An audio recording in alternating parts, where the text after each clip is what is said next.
I'm the crime victim advocate for Duncanville Police Department. Crime victim advocate, what we do is that we help and support victims of violent crimes with education, information, and further resources. I work with a lot of domestic violence victims and their families. I provide support as well as resources. That includes the Women's Shelter, Genesis Women's Shelter, the Family Place, that's shelter for men, women, and children, counseling support, because that's really important, trauma support services of North Texas, as well as the Victim Intervention Program by Parkland. They provide those services, as well as immigration. I do assist with the U visa process, as well as Mosaic services. So there's an array of resources and services for victims that are experiencing domestic violence. Victims can contact me through my direct office line. That is 972-707-3832. They can always give me a call. I receive text messages as well, but I'm here to give them support and information.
Merry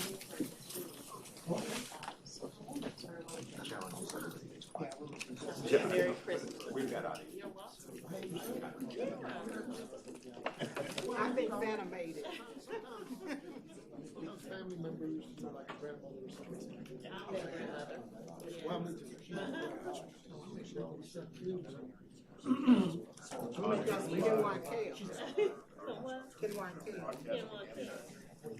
Your audio is going. I'm gonna make y'all some Kenwan cake.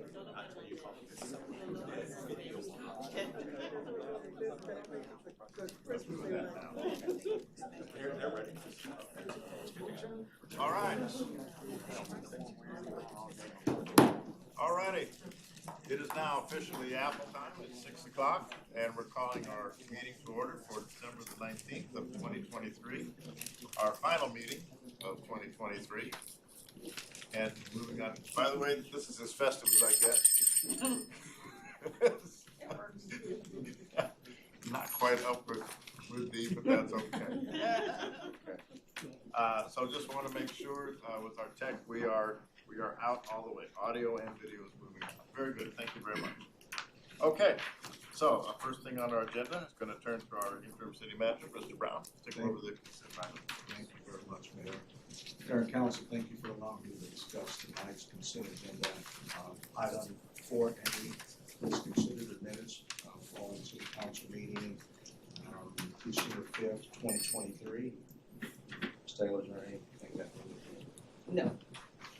Item 4B, consider a resolution authorizing a sole source agreement with Stryker Corporation for annual maintenance, service repairs, and parts for Life Part 15 cardiac monitoring, defibrillator devices, and Lucas chest compression devices, and the expenditure amount of $55,282.80. This resolution is vital for the health and safety of the Duncanville community. Stryker Corporation will provide maintenance, repairs, and parts for Life Part cardiac equipment needed for emergency response purposes. And Chief Rhodey is here to answer any questions that you may have. Thank you.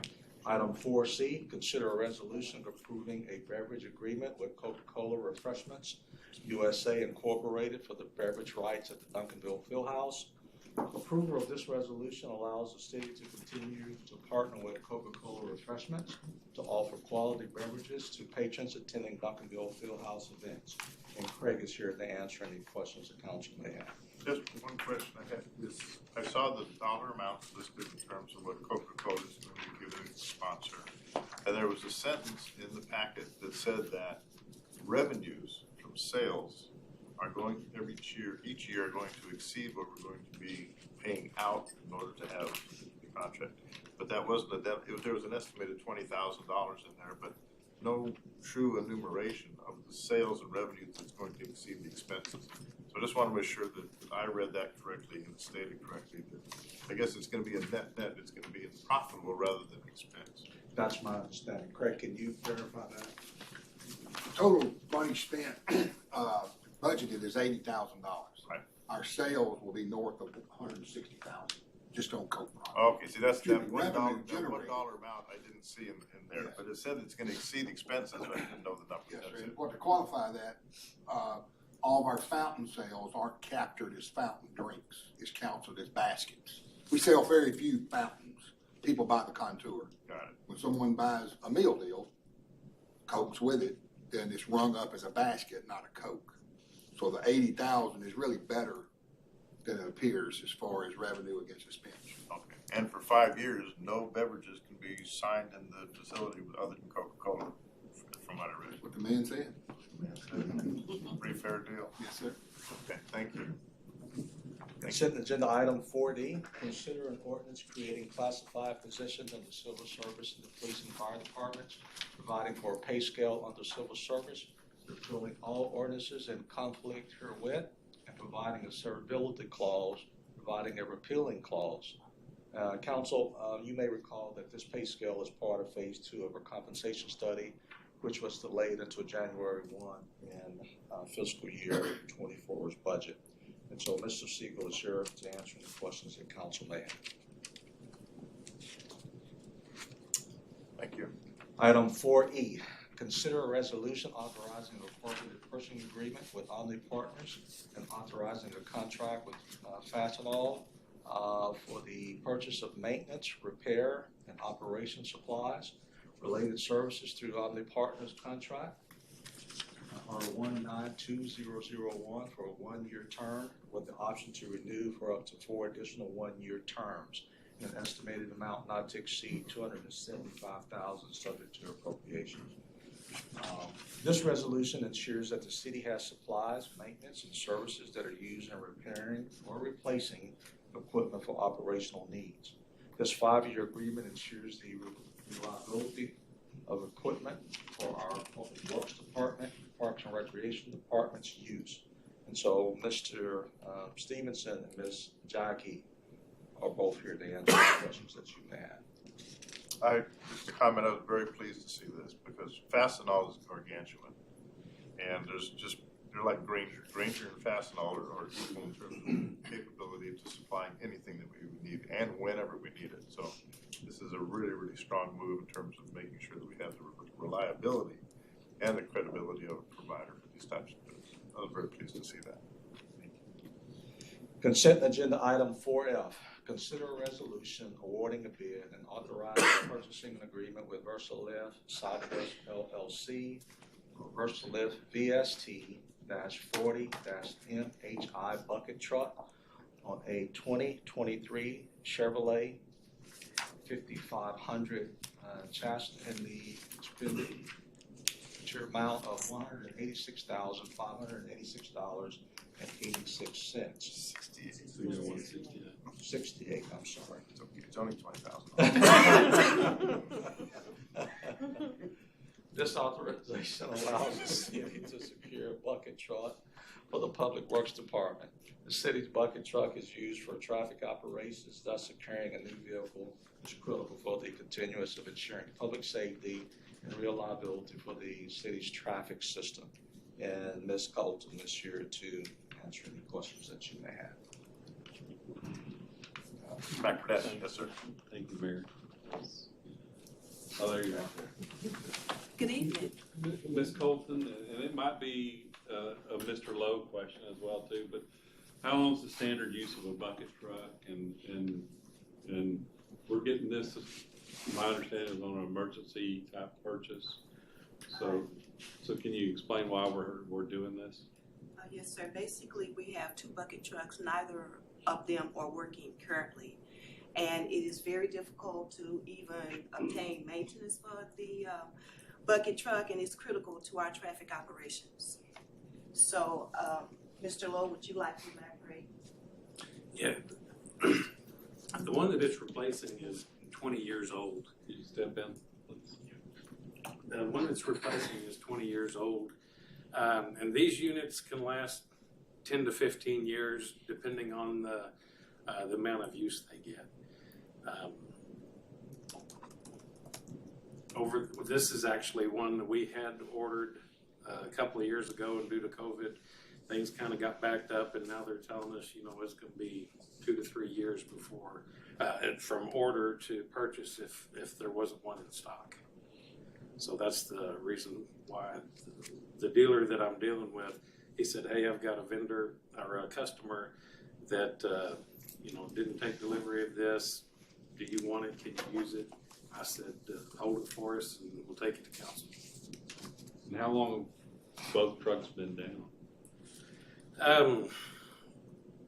One has been down. It had some engine problems and some hydraulic problems. It's been down for a few months for both repairs.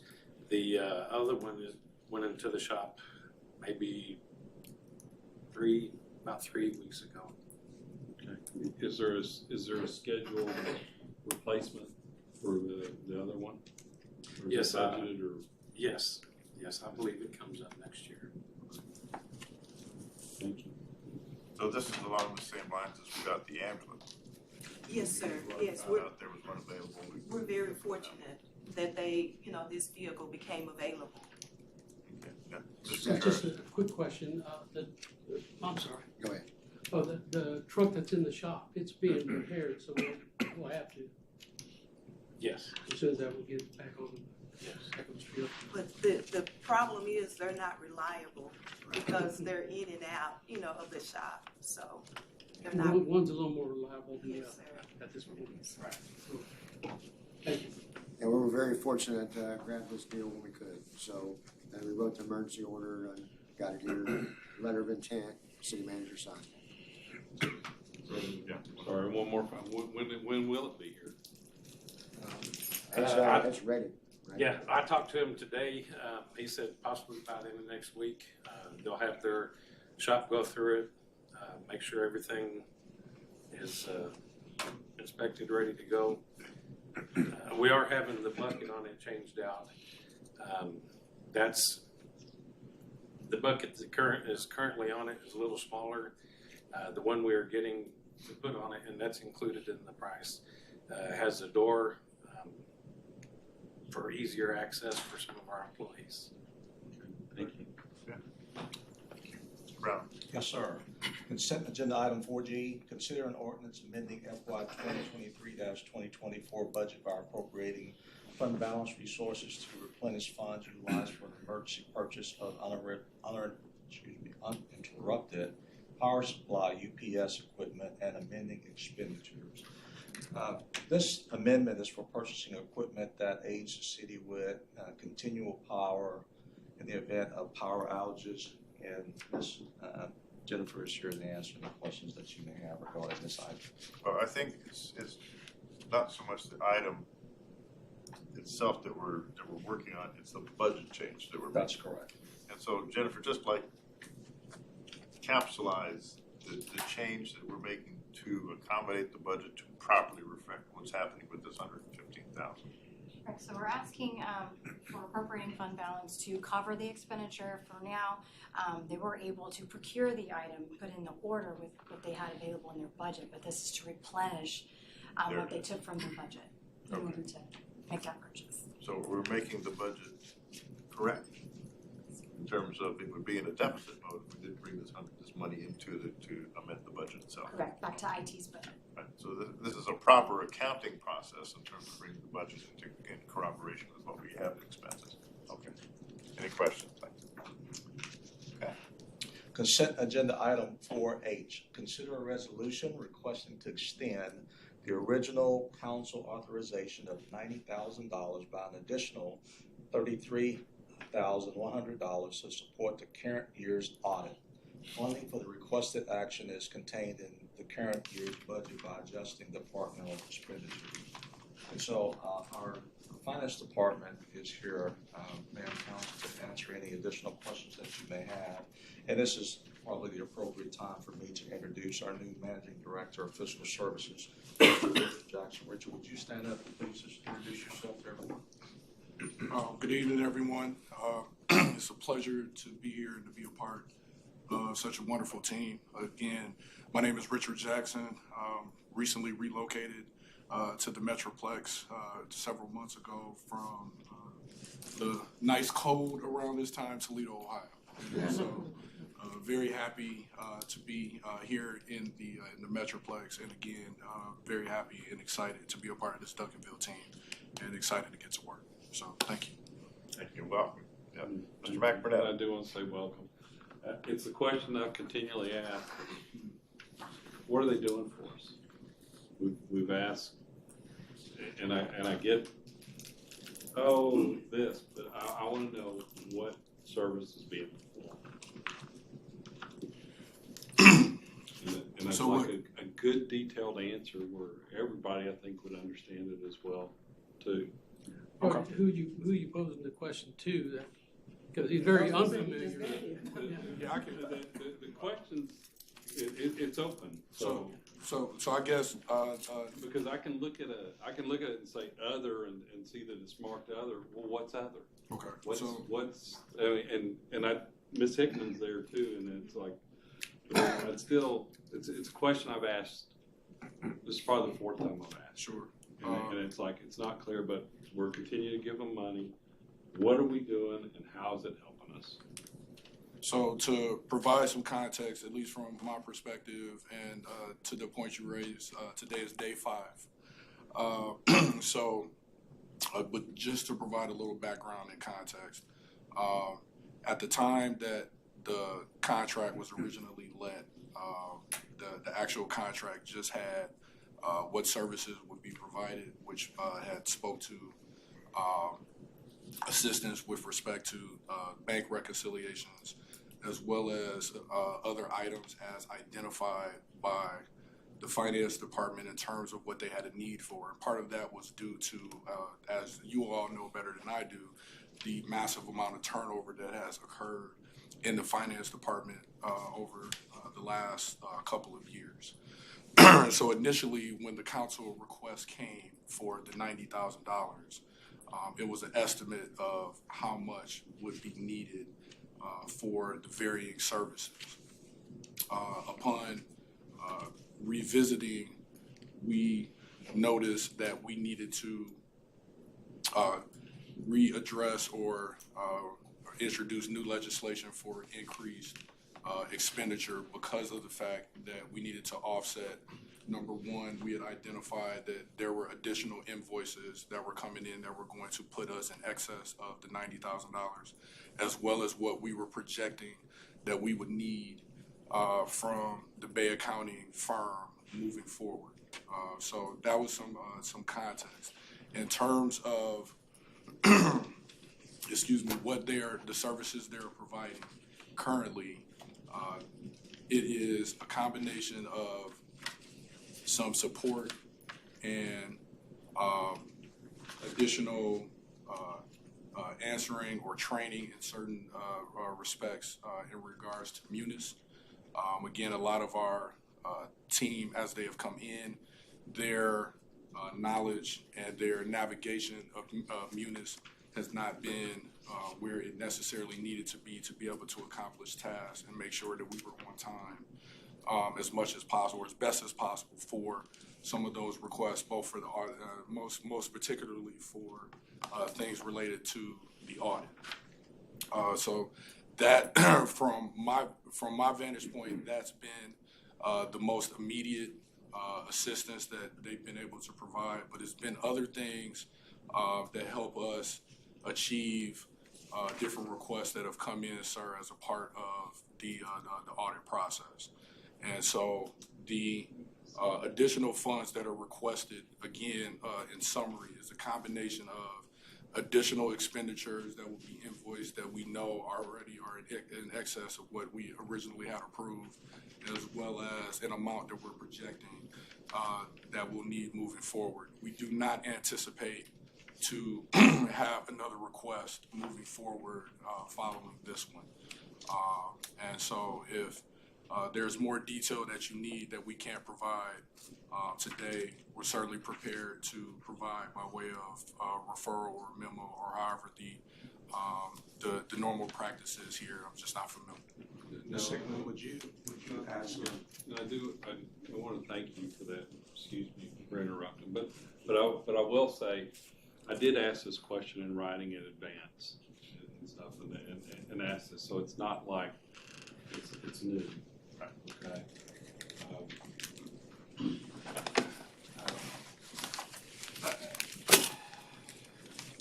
You know, the good news is we have somebody that is a CPA, and so I'm very happy to have somebody that's doing this. But I still don't. I've heard training. I'd be curious of what percentage are we paying for training? What percentage are we paying for other service? How much is for bank reconciliations and that line? Because it's still not clear. I think if I could add on to what Mr. McBurnett is saying, looking at what we have, the agreement that's here, Mr. McBurnett mentioned other. And if you look at page 3 of 6 of the agreement, there's a long, long list of things that they will do. None of them are checked, except the one block that says other. And it's the definition of other that Mr. McBurnett and we are waiting to hear. What's this big bucket called over? I'm sorry? I said, not this week. So it, you know, if you're satisfied with hearing what we're hearing today, and we can move forward, maybe to get more information at a later date, from Ms. Hickman and Mr. Jackson, I don't know. And it wasn't that long ago where we approved the $90,000. And the whole thing is since April, and now we're 8 months down the line. And it's like, folks, where are we? Okay, and it's like I've described it as mission critical. I've described it as mission more critical, and that line. And this is something that is charter stuff that's to be done. And here we are, and we're still not there yet. And I think we've made recommendations that if we need to bring the mercenaries in to get this done, we gotta get this done. I was going to add something. When we asked for the $90,000, it was before we had a permanent managing fiscal director, and we had just lost the previous fiscal director back in May. And now what we're faced with from Eunice is we have year-end updates that have to be put in, that are normally put in every year. That's normal. And the amount that we're asking for is a lot less than we asked for before, but we have a mandatory Eunice update that has to come through now. We don't have an option to take it. Right now, and we kind of knew this was coming down the pike when I first got here, but there was some discussion on if we could delay that upgrade. So what I'm told by our IT department is that Munis is saying we have to go live on 7. So this is not something that's going to come down the pike in 3 months. This is actually coming down the pike that they are telling us they have scheduled us for the update the week right before the MLK holiday. So her familiarity with the system that we have implemented for Munis assists us in the training and the testing and making sure that this new update that we go live with, we have enough information that we have told Munis, hey, look, this is not working for us. You need to fix this. She's helping with all of this testing. And there's no training to be involved, but this is a citywide thing that we are going to embark on, and we don't want to have things that are not tested and have us fall back further behind if Munis can't if we can't keep Munis up to date with what we need. Council, let me add, we are a Tyler shop, so I came before you to ask for Intergov, and I came before you to ask for the courts. We can't implement Intergov without 2021.7. So we've known for the better part of a year. So for the Bay accounting firm, they have implemented Munis successfully in Fort Worth ISD and a couple other places. What I have is I need someone who actually knows it, because there's no one that's in accounting that grew up in Munis and they're learning it as they go. We have to take that patch. Not only do we have to take that patch, but we need to take 2021.7 and we have to take the year-end patches.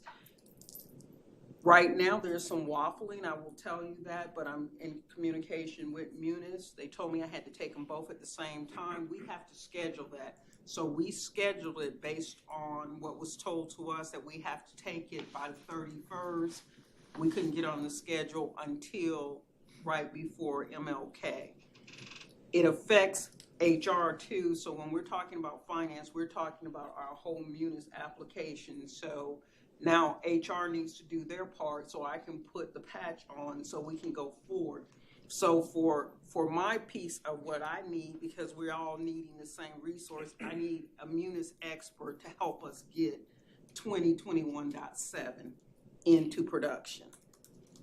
And she's making changes, configuration changes, where we may have set it up incorrectly, or we didn't know the best way to set it up, because she's well versed in that. So when she did the bank reconciliation process, I will tell you, with the former managing director, I worked with her April, May, and June, and we couldn't get it. So we knew that this was happening. Then Ms. Hickman came in August. We hadn't fixed it. And then we finally got Ms. Bay here, and it's taken a while to fix it. With the new functionality and what her experience is, I'm looking forward to getting the implementation, but I need 2021.7 in production to get Intergov up. Question, Mr. Yes, sir. Jackson, are you familiar with Munis? And have you used it before? I'm familiar with the system. I have not used it. So my ERP was SAP and Oracle. So that that was my ERP experience.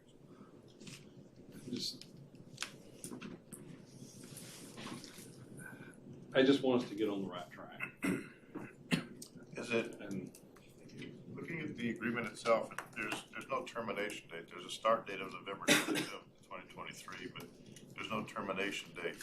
It does say that the termination is going to be, it's not going to exceed $15,000 in terms of when the work eclipses. At that particular point, the work will stop. Correct.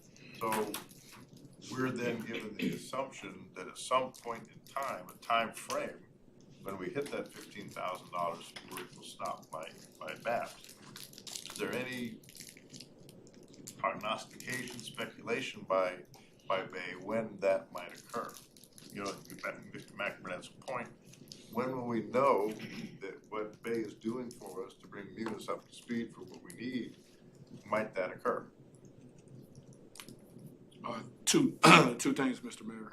Number one, there was a renewal document that was executed between the city and with Bay County in July. And it specified a 12-month period of time to renew the terms of the original contract that was signed prior to the initial legislation coming in. I believe what you have on the attachment, and again, this is just Richard talking, so I don't want to speak on anybody else's behalf. But from what I can tell, it was a contract that was initially in place and attached so that they had something in place for documentation. From my review, I do not believe that we need that because, again, we have an executed document that Bay executed on our letterhead back toward the end of July that allowed for 12 months from July 18th of this year until July 18th of next year. And it specifies in there that until the funds are depleted. And so those funds would be what we are requesting for authorization from this council. Would it be fair, I'm asking Mr. McMillan because of your concern to Mr. Brown, if our finance office could provide us with a monthly update of the status of this Munis work as it relates to the money that's being asked for. If we can just know that something is happening, this is what we're kind of in limbo. We're paying money out, we're not really seeing results, we don't know the results yet. But Mr. Brown, if we could get something from finance on a monthly basis, a monthly report saying this is where we are, what's the status, and when are we going to bring this thing to fruition, I think it would be a great help to us. Yes, good. So this, what we're agreeing on is just for Bay County. This isn't for the Munis updates. Yes, ma'am, that's So correct. Munis updates will come later before us to approve it. But I did hear something about. Well, actually, The Munis up, you've already approved Tyler. Intergov, that was the Intergov. It was already approved. What we're talking about on the patch, if this is approved, they will start as soon as they can get her on board because they have to be thoroughly tested because we are ready to apply. So they're underneath the gun to get it tested so that we can get it implemented. So our schedule is Martin Luther King is the schedule that we have because we have statutory responsibilities surrounding W-2s and 1099s. They have this very short window to get that tested thoroughly so we can put it on. And when I'm saying they, that's utility billing as well as core finance, as well as HR. So we're talking purchasing, AP, all of that has to be tested for us to put it in. And right now they're telling us the end of the year, the two have to go together. Then they said, well, maybe they don't have to go together. When you tell me a maybe, that means they need to go together. because we are behind on our patches. I will tell you, last year this time, we took that year-end patch without testing, and then we spent our time recovering. We can't recover. We don't have time. All right, thank you very much, appreciate it. And Mr. Jackson, we know that you're on day 5. Well, we understand that. But, you know, we do understand as well that an individual in your capacity has, I've been there, some of us have been there. Day 5 means I get up to speed on certain things that may be before us. And so we appreciate you getting to speed to that point for what you talked about tonight. We appreciate that. Thank you, sir. Thank you. Welcome aboard. Thank you. Okay, that concludes our consent agenda items. We are at a timestamp of 6:30. So I believe we have, whoa, wait a minute. Gotta make sure. City council calendar. Yes. Thank you, Mayor. Yep. Starting out with the December calendar, which we're almost through 2023. So the city holiday is this Friday and Monday. With coffee with the mayor on Thursday, the 28th. For January 2024, we have a holiday on Monday, January 1st. Council meeting on January the 9th. A holiday on January 15th, which is the MLK holiday.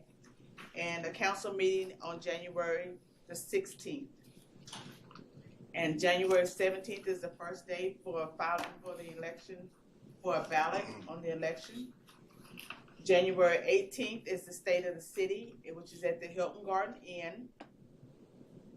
And January 23rd is a joint meeting with the Arts Commission. We have February. We have a council meeting on February the 6th. The joint meeting with the Park Board is on February the 12th. And the last day to file for a place on the ballot is going to be February the 16th. February the 19th is a joint meeting with Keep Duncanville Beautiful Board. February the 20th is a council meeting and for the council to adopt the CIP plan. February 28th is a joint meeting with community engagement. Let me stop here. Yes. And in fact, I was remiss in not introducing our city attorney de facto, Mr. Joe Graffita. Mr. Joe Graffita is here representing Mr. Hager tonight. And the reason that it bounced back into me is that we had a caution from Mr. Hager on these joint meetings. That during these joint meetings, there's no action to be taken for ordinances or legalities. They are strictly in terms of, what we say, relationship building. Yes. And talking among each other in terms of how the council can interact with that particular commission. So we just want to make that clear to all of ourselves, to remind ourselves as well. Mr. Brown, as these agendas are put together, I know that our new city manager will be on board by the time all this happens, making note that those agendas, and for you, city secretary, be very carefully crafted so that there's no problems with any issues that we might be discussing in these joint meetings. Strictly relational types of things. Yes, thank you. Okay, for March 2024, March 5th is our council meeting. March 11th through the 15th is the National League of Cities Conventional City Conference in Washington, D.C. Anybody planning to go to that? Councilmember Cherry has already been registered. Are you? Okay. I'm just making. So I'd like to make another note for the calendar as well. Yes, sir. I'd like to see that our audit, and it might be a wish, that our audit is filed on time. I think that's important that that's included in our calendar. Which is But- March 31st. Yeah, but Friday's the 29th. So March, I think with Mr. McInerney's request to add to the city calendar that the filing of the audit would be on March the 29th. Okay. March 19th is the city council meeting. For April 2024, April the 2nd is our council meeting. city holiday is on April the 5th for Good Friday. April 16th is our city council meeting. April 25th to April 30th is early voting. May 2024, election day is May the 4th. The council meeting will be May the 7th. Police memorial ceremony is May the 15th. We have International Council of Shopping Centers Conference in Las Vegas from the 19th through the 21st. May 21st is going to be a city council meeting, and the Memorial Day holiday on May 27th. For June, we have the council meeting on June 4th, the preliminary budget workshop on June 13th. We have the Cedar Hill Juneteenth celebration on June 15th. Our city holiday for Juneteenth is going to be on Monday, June 17th, and we have a council meeting on June 18th. For July, we have a city holiday on July 4th, and we have one council meeting on July 16th. For August, we have the Back to School Bash on August 3rd, council meeting on August 6th, the proposed budget workshop on August 15th, and city council meeting on August 20th. September the 2nd is city holiday for Labor Day. September 3rd is public hearing on the budget, and it's also a city council meeting. September 17th is the public hearing on the tax rate and adoption and the city council meeting. September 30th is the end of fiscal year 24. October 1st is the beginning of fiscal year 25, and also National Night Out. The October the 9th through the 11th is Texas Municipal League Annual Conference in Houston. October 15th, we have our city council meeting. November the 5th is Election Day. And November the 19th, council meeting. Our Thanksgiving holiday is November 28th and 29th. And December, we have a council meeting on December 3rd and December 17th, and the city holiday on the 24th and 25th. That's all I have. Very good, thank you. All right, moving on to item number 3. Item number 3A, boards and commission updates. Okay, thank you, Mayor and Council. I have the chairman of the Arts Commission here to, if Council has any questions on the request to move murals from Keep Duncanville Beautiful to the Arts Commission. So if you have any questions, we have the chairman of the Arts Commission, and Alex is the leader. Hold on, question. Does that require a decision on it? Is that a matter of policy? As I read it and understand, I know what they're doing. I understand the reasons why they're doing it. Whether it changes does it change the bylaws of those two commissions? And if Yes, that's the case, then the change to the bylaws has to come to us. Right now, I think they're asking for, is it okay for us to agree with the change that they want to make? So this is kind of a heads up to what they intend to do. Are we in agreement with that? If so, then there's going to be some change coming to us for formal approval. So the answer to my question is yes. Yes. That is correct, yes. Yeah, Mr. Contreras. Along with that request, are there expectations that you'll be wanting to change the mural ordinance? Possibly, no. So ostensibly, this is a function of streamlining activity. So you can look at a sign ordinance as a function of wayfinding and potentially advertising. We look at murals as cultural narratives, and we wrap community programming around it. So it's there's a lot of moving parts. For the sake of efficiency for the both, it's just one step to remove if we can bypass taking this to a sign control board to keep Duncanville beautiful, and the city council can just trust that we will make good decisions in that case. The reason I asked the question is the way it's set up right now. I think you alluded to it, is that you just make a the Keep Duncanville Beautiful board currently just makes a recommendation, and then it's up to the council to approve. Okay. So if we could absorb that, that's something that we could just do directly to the city council, it might make it faster for everybody. Yeah, I think it would facilitate the process rather than us coming to the council for that kind of a decision. It's more easier to have, That would, I believe it would take a change of the ordinance. Right. Yeah, there's gonna be some changes that have to come to council to make the changes. Changes to the bylaws, changes to the ordinance as well. Okay. Anything else you wanna add, Ron? No, but we so appreciate we've been very fortunate, both city staff and council be supportive of the Stars Commission, and we're gonna have a busy 2024, so we appreciate you, and this is why we need things like this to be as efficient as we can. So. Well, the Arts Commission has been very, very active, and we appreciate that in terms of what you've been doing to bring people of the whole community together. I think even people outside the community are seeing what's going on with the Arts Commission. They're asking me questions I don't have answers to, so I'm sure. So the last thing that you put together was very well attended, and so we as a council and the city do appreciate what you're doing, Ron. And please extend that to all the members of the Arts Commission. Absolutely, thank you. Okay, thank you. Okay.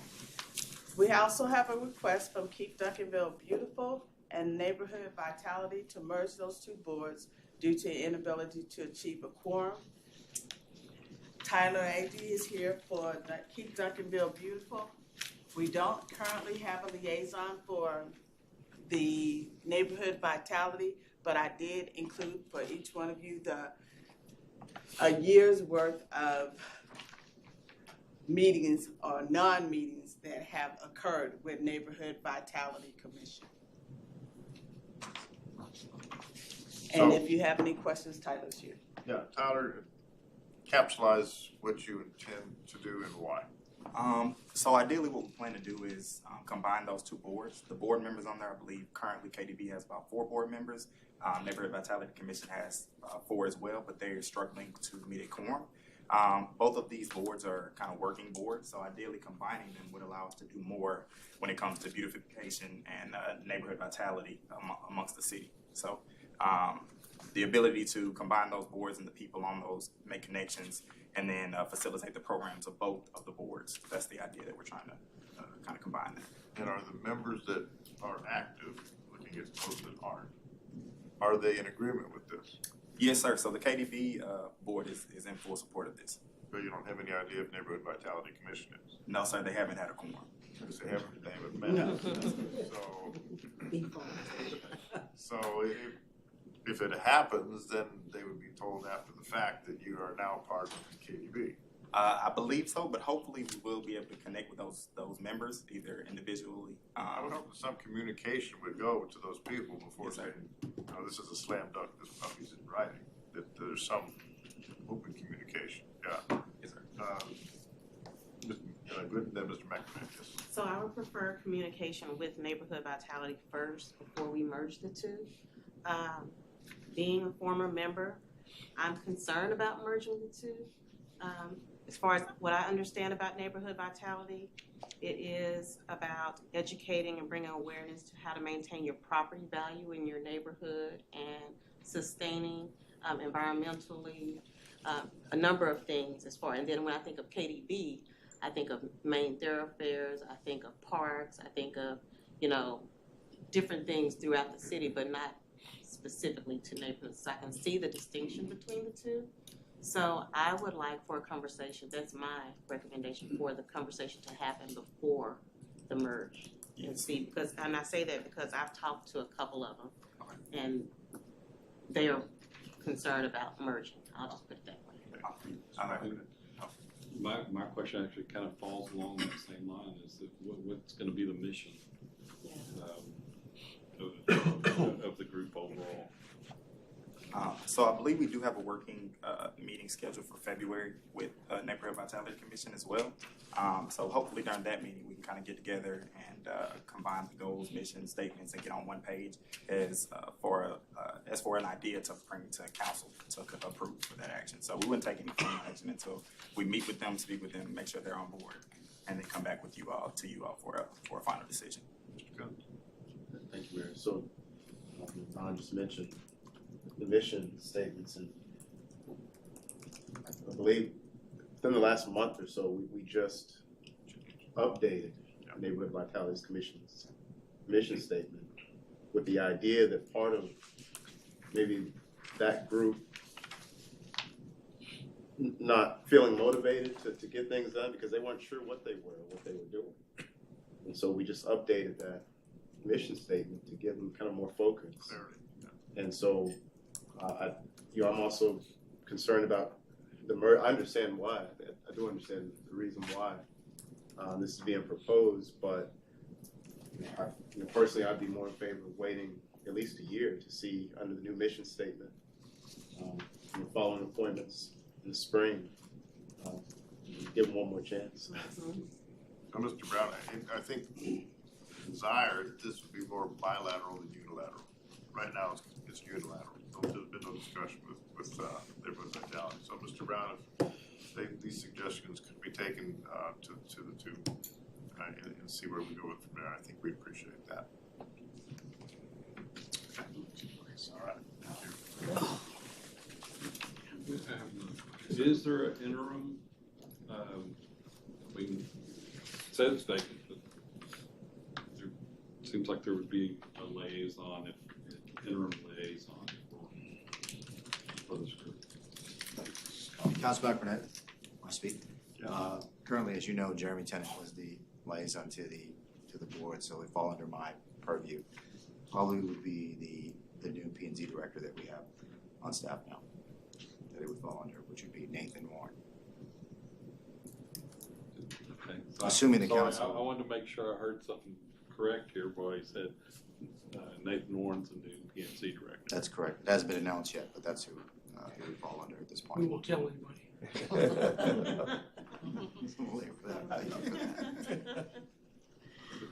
I do want to point something else out here. Is when we look at this, November 23rd, 2022, board members agreed to cancel the meetings due to the holidays, right? So that was canceled. There's another meeting on 5/24/2023 postponed due to Zoom webinar error. There's another meeting canceled due to unforeseen circumstances. That's not about the quorum. Meeting was canceled due to upcoming holidays. So not all these meetings are canceled due to lack of quorum. And there was two that I tried to join in on in a row that were canceled due to technical issue. By the track record, we've seen that some of those may have been canceled for one reason, but there's no certainty that they were going to have a quorum. And another point I'd like to make is a question for, you said that you'd be in favor of waiting until the spring till we revisit board appointments. So what are the expectations of this board meeting until then? I mean, they could possibly not have any meetings until spring. So what are we going to do to incentivize them to meet between now and spring rather than continue with the discussions between the two boards? You're not asking for that to not happen. Okay, so the two boards can still have a discussion and then get back to us so that we can further discuss the future. Okay. And with Mr. Warren's installation impending, then there would be two liaisons between Mr. Warren and Mr. Agee that can talk together as well. Okay. All right. So, Mayor, just to understand the direction from council, if the members of the Vitality, if they wish to join, we'll bring that information back and then make a decision at that time. We'd like that this be bilateral rather than unilateral as it stands today, and hear from them maybe once they're spoken to, they don't want to merge with KDB. So we find out what's going on with that. Okay. All right. Moving on to item 3B, the MAD Master Plan election, or I would say,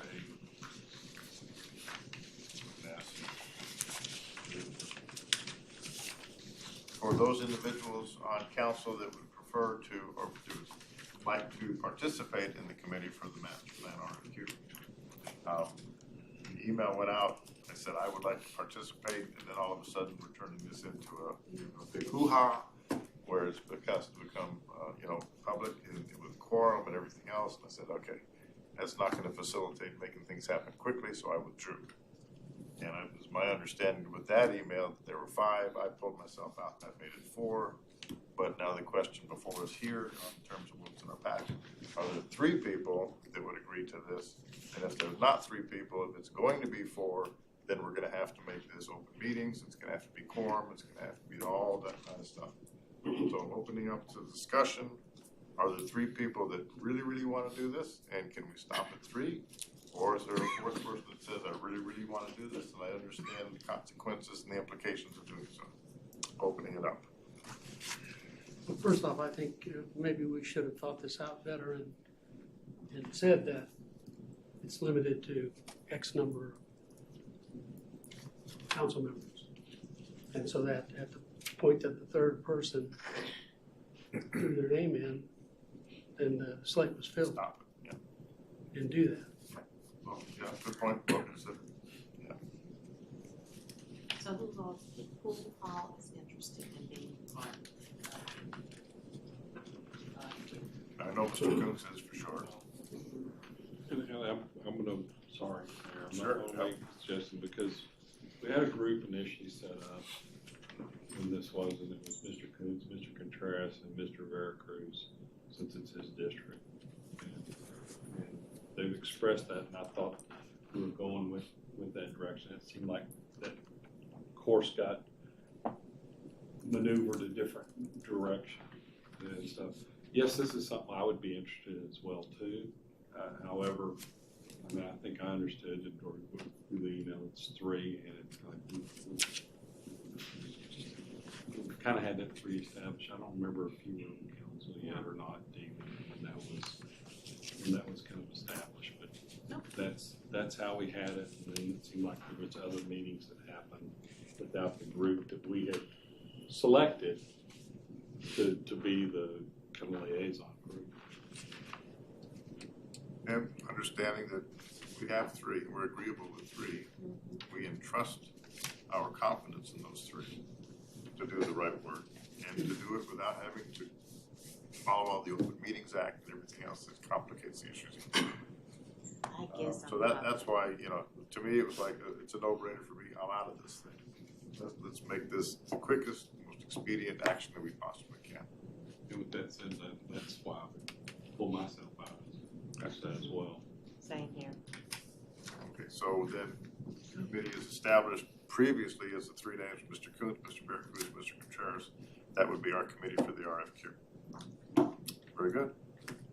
Yes, Mr. Coons. I have a question, because this is unusual for the procurement process, right? For us to be reviewing bids, and then so could you kind of just go over a little bit of background as far as the procurement process? And I know we had an unusual number of bids for this particular project. Without saying a whole lot, because the RFQ process is protected under the government code, it's confidential under Texas Government Code 552. And so I can say that there were 9 proposals that were received or statements of qualifications. So we need to go through a process of ranking those and get to one firm that we will move forward with step 2 of that RFQ process. It is kind of unusual for the council to do that, but it's certainly okay. We've allowed engineers and different people to be in the room and participate in those discussions with the staff members. And I think Bart has identified 3 staff members who want to participate. So there's 3 staff members that will participate as well. It's similar to the process we went through for the selection for our executive search firm. Same scoring process and looking at that and allowing council to do that. So it's similar to that, Yeah, Mr. Contreras. Do you have a process for us to follow? Yes, in government, we can, if we don't have one here, I can draft it up. I'd have to look to see if they have one previously. Well, we had one, but I think Mr. Contreras is asking specifically, do you have one? I don't have one on record for, do I have a process? Yes, there's a process where you come together as a group and we lay those RFQs out and we decide who is ranked the highest and who's ranked the lowest. And that goes through a group discussion, and that way there's not a lot of paper that's exchanged. And so you want to try to keep that limited so that doesn't become part of open records. But you create the ranking process? Yes. Mr. Stevenson, you have comments, sir? I would just say that, yes, there's a ranking process, there's a ranking form that we Yes, we use have a form. with a criteria that's already set that was in the RFQ that went out Yes, to we all the have that. bidders. So they know exactly what they're being graded upon. So we'll take that, each one of you individually will take it and give each one a score based upon those criteria set. And then we'll come together as a group and we will discuss how each one of us rank them individually and come up with the firm that's at the top. Yeah. We have a form that we've used a long time. We just don't have, I guess, a list of procedures that probably need. Okay, very good. All right, so we're settled on, thank you very much for everyone's understanding of that. Okay. That completes this particular portion of the work session, briefing session. We do have executive session. We're like 4 minutes out of convening our regular city council meeting. So my question is, do we do this at 4 or do we need to put this at the end of the meeting? I think we could probably do it quickly. Who put it on the agenda? All right, so, Yeah. time frame in terms of a discussion with city council, city attorney, can we do this, but within a reasonable, quickly amount of time, or do we have to push this toward the end? So to deliberate, consider the status, consider pass current audit out. There's a lot of words there, but It's the audit. it relates to the audit. We can give a quick update. And I think understanding, despite what it says here, knowing that the focus is where we're gonna be going, we can probably do this in 5 minutes. Okay. All right, so, we will recess our work session. Take them off, you know. You only get half. I don't think it's half, it's a quarter. Tech team, will you please shut us off on air? Shut us off on air. I never saw it come through. She's got the certified agenda.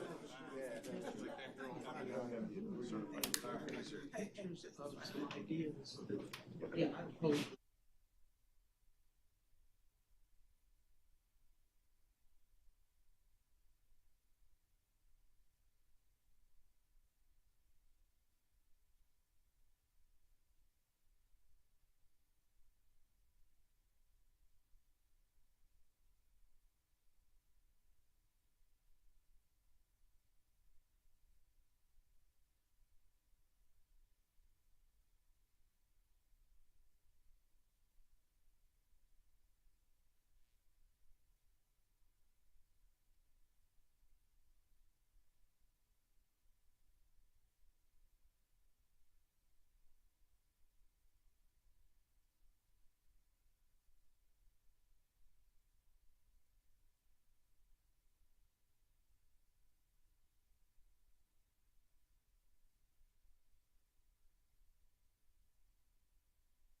You on video before we go?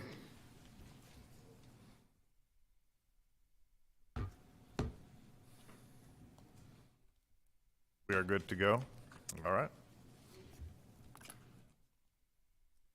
Thank you, ladies and gentlemen, for your patience. Took a little longer in executive session. We are now going to open our regular session of the Duncanville City Council meeting for December the 19th of 2023, and the timestamp is 7:18.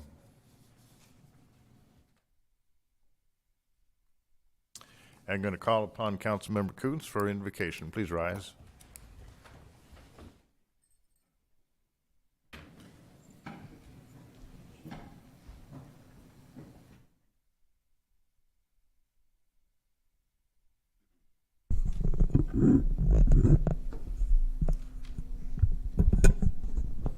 Would you bow with me, please?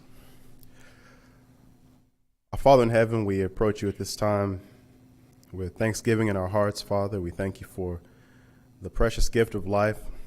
We thank you, Father, for this day and the many blessings that you bestowed upon us, upon our families, and upon this city.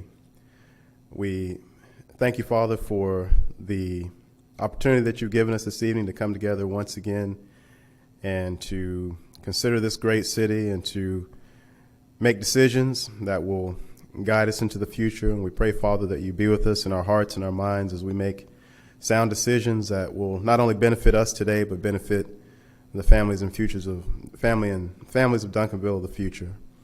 We ask, Father, that you grant us understanding, help us to be compassionate toward one another and be mindful and respectful toward one another. And we ask that you help us to make sound decisions. We ask, Father, as we prepare to conclude one year and to enter into another one, Father, that you bless us, bless our families, bless the city and the next year. And we pray, Father, blessings on the incoming city manager. We pray, Father, blessings on the city staff and this council and all the citizens of this community, that we might be able to work together and to diligently seek the good of every single one, young and old, of this community. We ask all these things in your Son's name. Amen.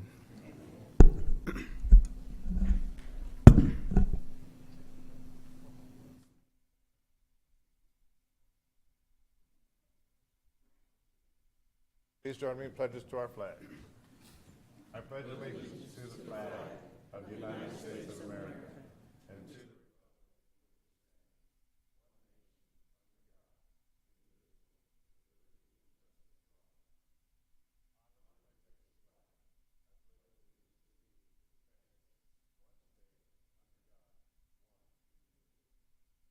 Thank you. Please be seated.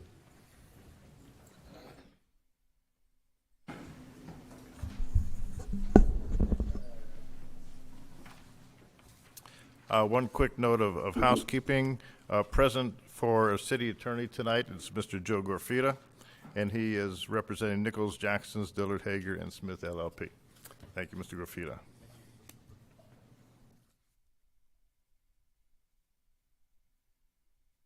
For the mayor's report, I have several items, and I believe these several items are going to exceed the 3 minutes allotted to me in our city charter. So in order to exceed those 3 minutes, I need to ask for a vote of the council to allow me to do that. I'll make the motion. I have a motion by Mr. McMurnett to allow me to exceed 3 minutes. Second. Second by Ms. Gooden. Council, please vote on allowing me to exceed 3 minutes.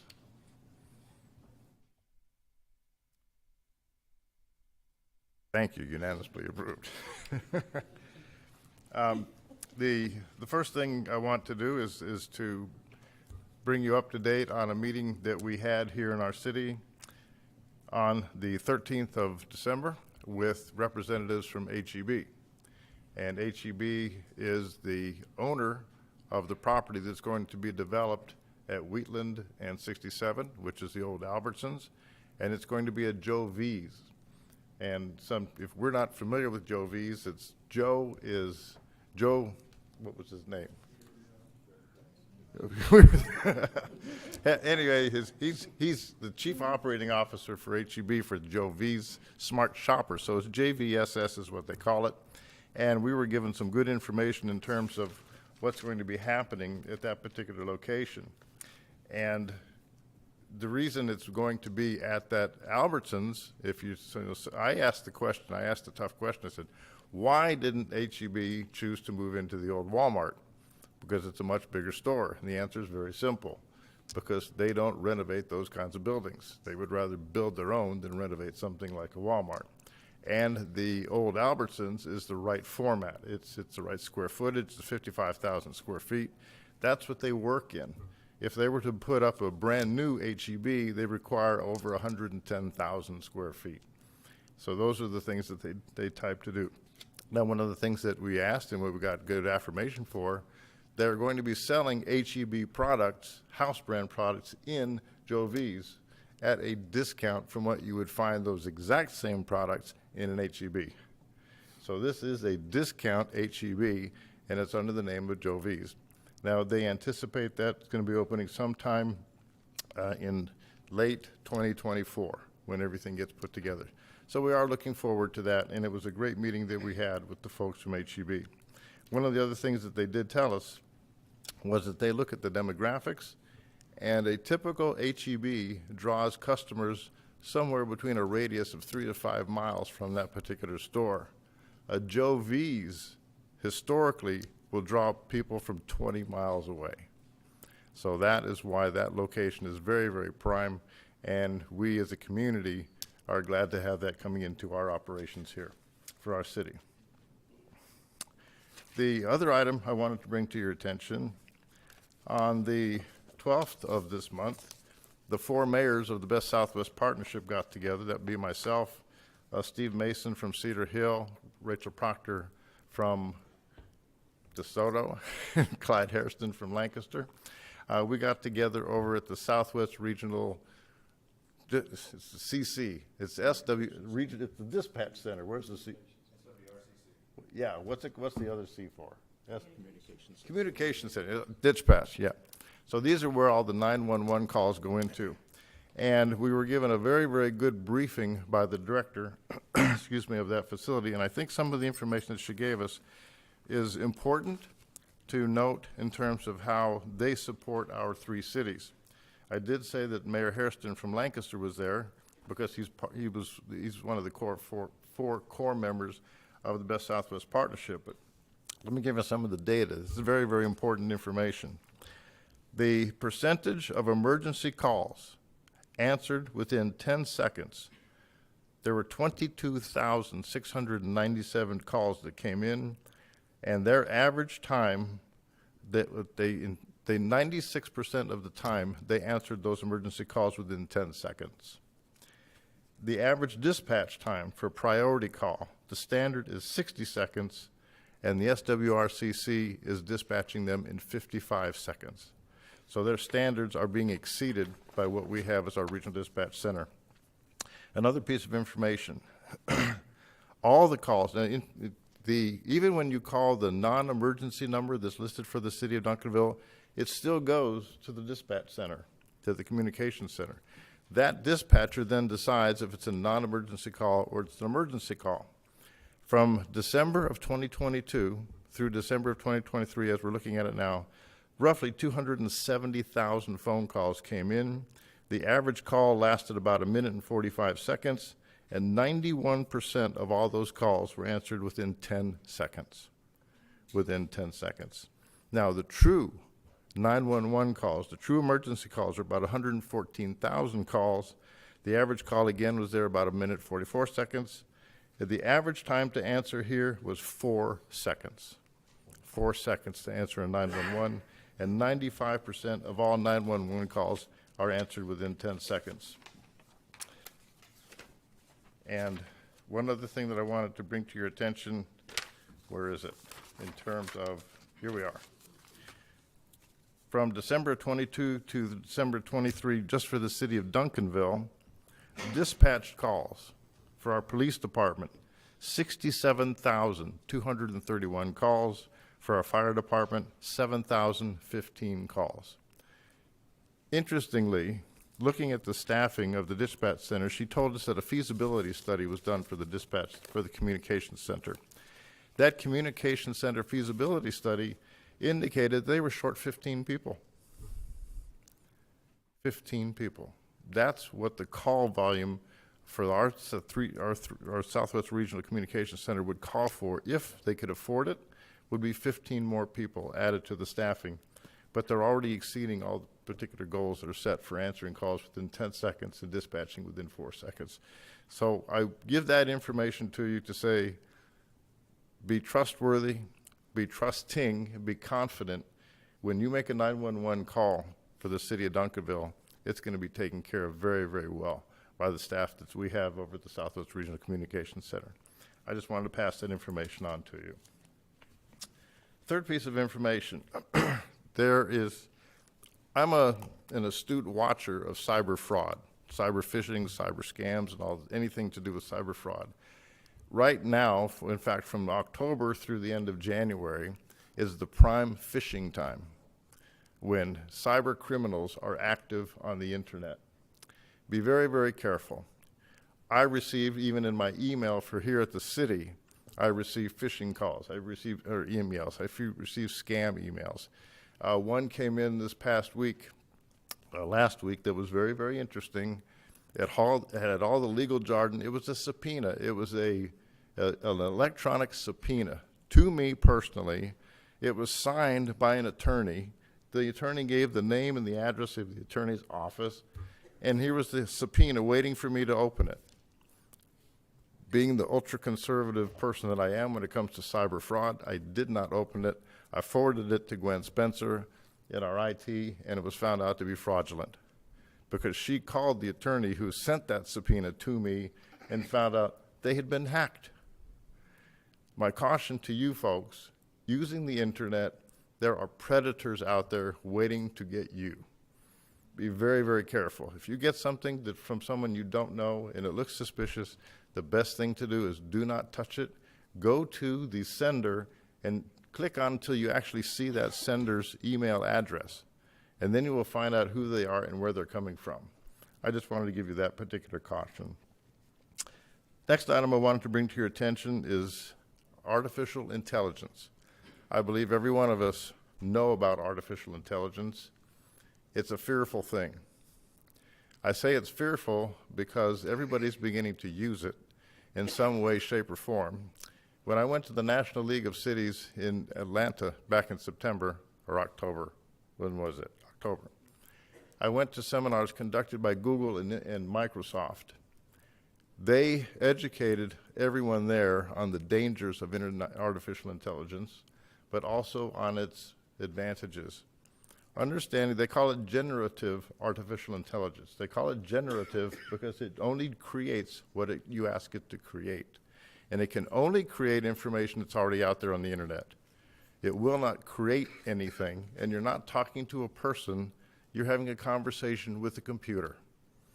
And it is so interesting to behave like a person that you can continue to ask it questions on a particular subject without re-entering the same question.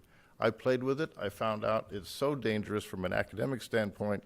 Individuals can create entire term papers and doctoral theses without doing a piece of work. Just put it in and let it produce it. So the fear from the government side, and this is what we discussed at the National League of Cities, is when does the information held on the internet by a government agency, a municipality, become available, and how is it used artificially by artificial intelligence if somebody wants to create a fraudulent document? And this is where the caution comes in. Google and Microsoft are very, very aware of the fear that could have, or the problems that could happen with artificial intelligence in a municipality and in a government. So be careful with it. It's very good if you want to operate with it, as long as you know, and they always said, both Google and Microsoft said, a human being must review what the AI produces. You cannot take it and move it and say it's going to be okay, because it's only a computer, it's not a person out there. Next to last thing, I know that we are very, very proud of our football team making the back-to-back state championships, a great game, and everybody's saying, well, when's the parade?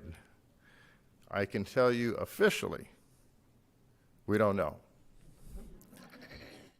My communication with senior staff, with the superintendent, excuse me, superintendent of the school district basically is this. School is going out of session on Thursday for the break, for the holiday break. They come back from the holiday break on January 8th. It's after they come back from the holiday break that they will begin discussing the date for the parade. So everything for the parade right now is in limbo. Sit back and wait, and as soon as they know, because they set the date for the parade, we don't.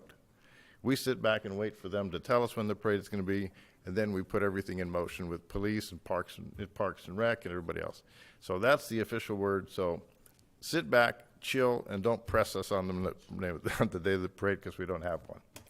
And the final thing I'd like to say is, on behalf of myself and my beautiful bride of 53 years, that we wish you all a very Merry Christmas, a Happy Hanukkah, a joyous Kwanzaa, and Feliz Navidad. And that concludes my mayor's report. Thank you.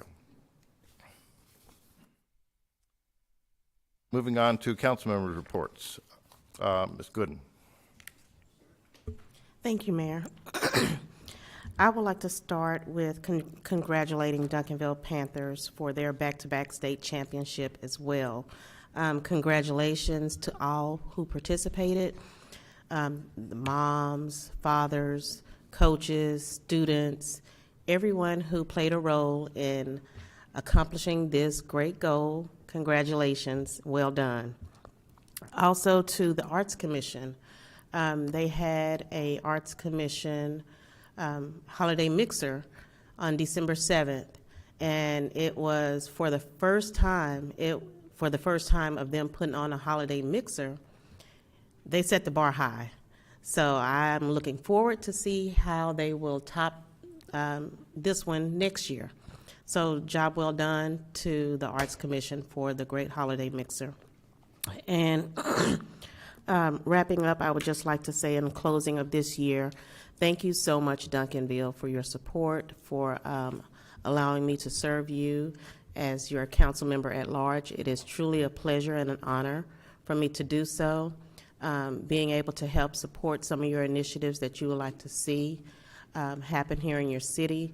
I am very proud and humble by the fact that you would allow me to serve you as your representative. So thank you. And with that, I would like to say Merry Christmas and Happy Holidays to each and every one of you and your families. Thank you so much. Thank you. Mr. McBurnett. Thank you, Mayor. A lot of the same stuff. I want to congratulate the Panthers for that. It's wonderful. Coach Samples has been a good mentor for a lot of young men that are playing football, and for him to finally, after a long struggle, to get not only one state championship but get back-to-back is wonderful. Also, I want to take time to thank our council members and our staff for what we've been doing and what we will continue to do. And lastly, for everyone else, Merry Christmas to you and your families. Thank you. Thank you. Mr. Kuntz. Thank you, Mayor. So here recently I was appointed by this body to the North Central Texas Housing Finance Corporation. And so last week I attended an educational summit. And so the Housing Finance Corporation, they review and fund housing projects, affordable housing projects, not just new developments, but also rehabilitations and redevelopment, not just apartment complexes, but also rehabilitations. Currently, we have two projects that involve senior living centers, and so not just apartment complexes. And so I want to thank this body for giving me the opportunity to be a part of that, because it was very educational, and I believe there may be some opportunities for the city of Duncanville to be involved, especially in regards to redevelopment and rehabilitation projects. And then also that body is also looking for a board assistant. So if anybody is looking for part-time work, to do some record keeping and send out some emails and do research for the Housing Finance Corporation. They are looking for a board assistant. And then secondly, I wanted to thank the Parks and Recreation staff for the family games night last Friday, which was a blast. Almost passed out playing laser tag, but it was a blast, and so really enjoyed it. So thank you for putting that on for us. Thank you. Any others? Seeing none, moving on to the city manager's report. Mr. Interim City Manager Brown. Thank you, Mayor. I'd like to ask for some additional time if that's possible. So moved. We have a motion to approve additional time for Mr. Brown by Mr. Second. McBurnett. Second. By Ms. Gooden. Please vote on allowing Mr. Brown additional time. Thank you Dennis, very please much. approve. Thank you, sir. I'd like to just address the council from the podium if I may. Certainly.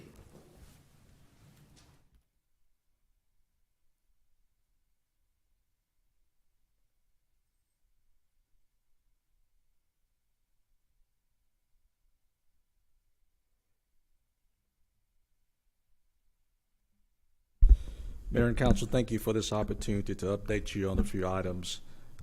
Last weekend, the Duncanville Police Department continued the tradition of Santa Cop.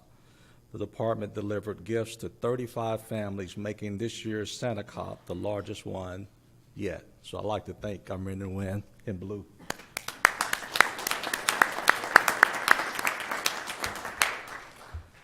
I'd like to introduce Mr. Richard Jackson.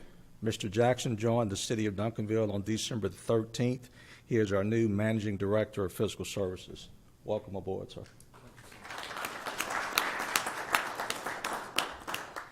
As Councilmember Kuntz just indicated, the Parks and Recreation Department hosted a successful family game night. Participants enjoyed bounce houses, movies, laser tag, and more. So thank you, Bart, and your team. Mayor and Council, I've had the honor and privilege of serving as the interim city manager for the City of Duncanville during the past 9 months. There have been several individuals that I would like to thank publicly for their assistance, guidance, and support during this period. First, I would like to begin by thanking several current and former city managers. I'd like to thank Mr. Greg Porter, City Manager, City of Cedar Hill, Mr. Brandon Wright, Town Manager, Town of Trophy Club, and former City Manager for the City of DeSoto. I'd like to thank Ms. Oprah Matlin Jones, City Manager, City of Lancaster, and President of the Texas City Manager Association. I'd like to thank Mr. Kent Cagle, City Manager, City of Killeen, and former City Manager, City of Duncanville. And I'd like to thank Mr. Bob Livingston, former City Manager for the cities of University Park, Santa Paula, California, and Dodge City, Kansas. During the past 9 months, I've had extensive dialogue with each of these city managers. We met in person, we met virtually, we text, we exchanged emails and telephone calls. I'm grateful for the tremendous assistance with helping me make important decisions for this community. Secondly, I'd like to thank our citizens. We have some of the most engaged citizens in the Dallas-Fort Worth Metroplex, if not the state of Texas. I received telephone calls, emails, text messages, and visits to City Hall from many of our residents. I'm grateful for their words of encouragement and support. Thirdly, I'd like to thank our employees, and I'd like to ask all of the Duncanville employees to please stand, please.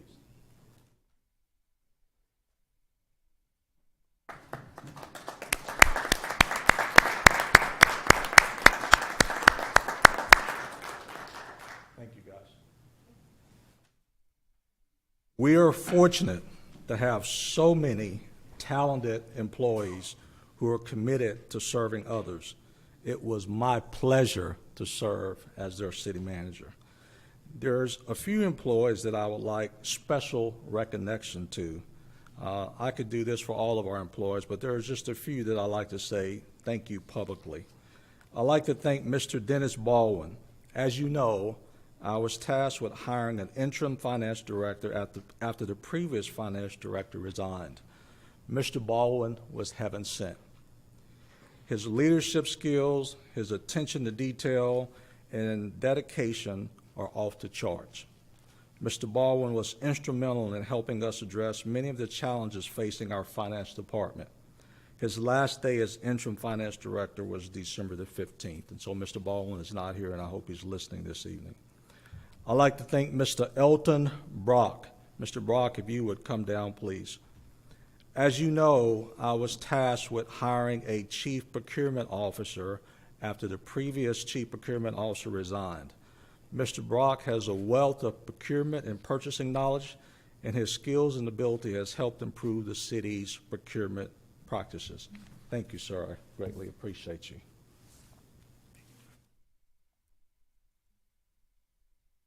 I'd like to thank Ms.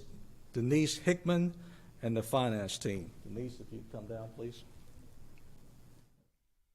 Ms. Hickman and her team could have submitted their resignations and walked away from the many challenges facing our finance department.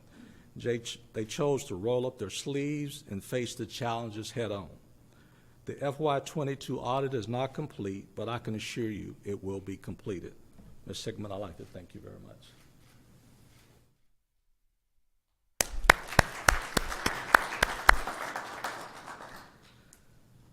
I'd like to thank Ms. Jennifer Otey.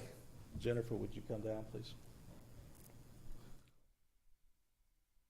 The FY24 proposed budget book has my name on it, and I'm proud of this book. But if the truth be told, it should also have Jennifer's name on it. I asked Jennifer to create the charts and graphs in this book, complete the tax calculation worksheets in this book, prepare the master fees schedules that's in this book, and I asked her to proof my letter to the council. And she did all of these things, and she did a masterful job. I could not have put this together without Jennifer. Jennifer, thank you very much.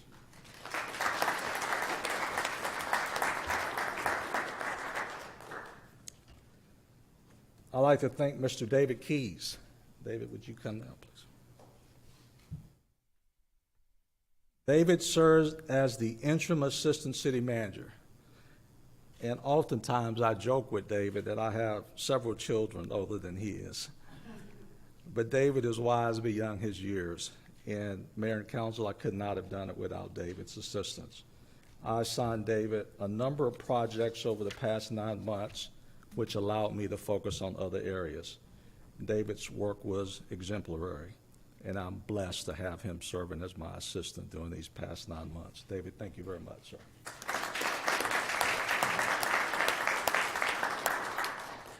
Fourth, I'd like to thank this governing body.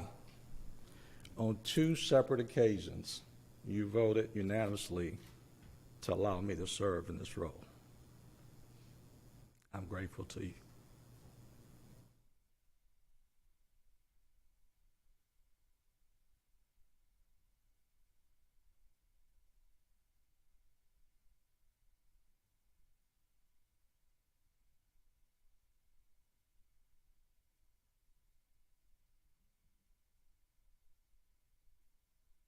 I believe the 2 most important decisions you'll ever make is adopting a budget and who you allow to sit in that seat.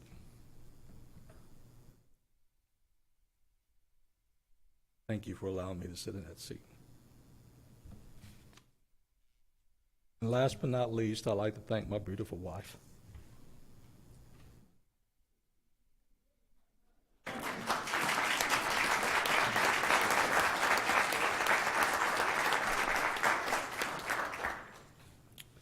It's no secret that I've experienced some health issues over the past 2 years.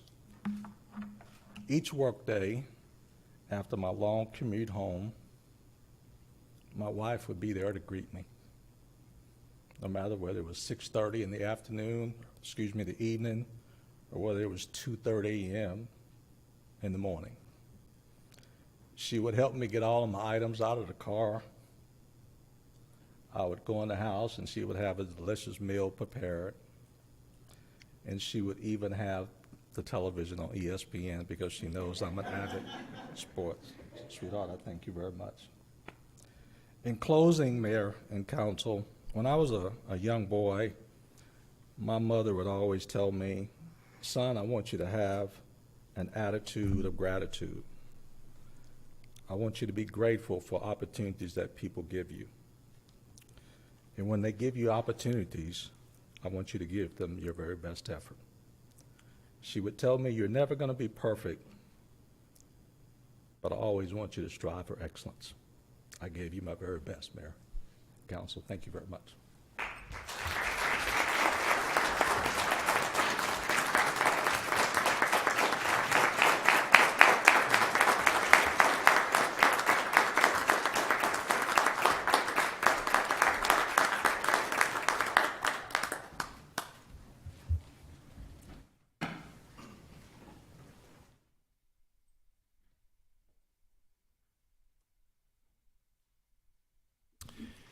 It is indeed a special night.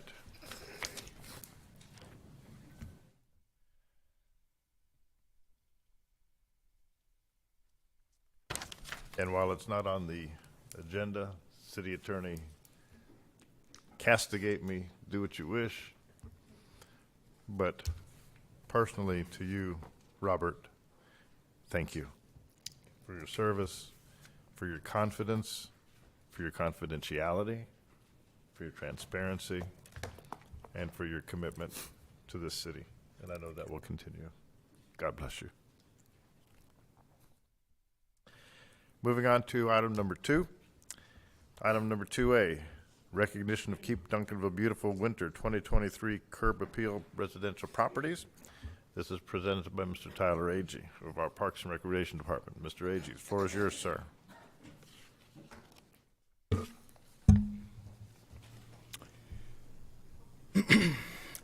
Good evening, City Council, Mayor, and ICM. It's with great pleasure that I have the opportunity to announce the Keep Duncanville Beautiful Winter 2023 Curb Appeal winners. Before I begin, if I could have the representatives of the properties come down in front to join me as I read off the presentation for a brief photo op at the end.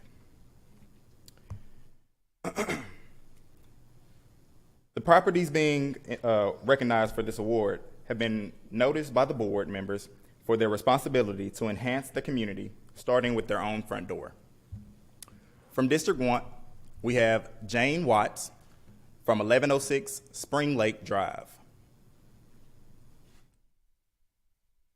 From District 2, we have Tina Kane from 231 Moore Street. District 3, we have Jose Juarez from 415 East Magnolia Lane. In District 5, we have Juana Garcia from 707 Delphi Drive. Last, from District 5, we have Francisco Cantu, 306 Woodhaven Boulevard.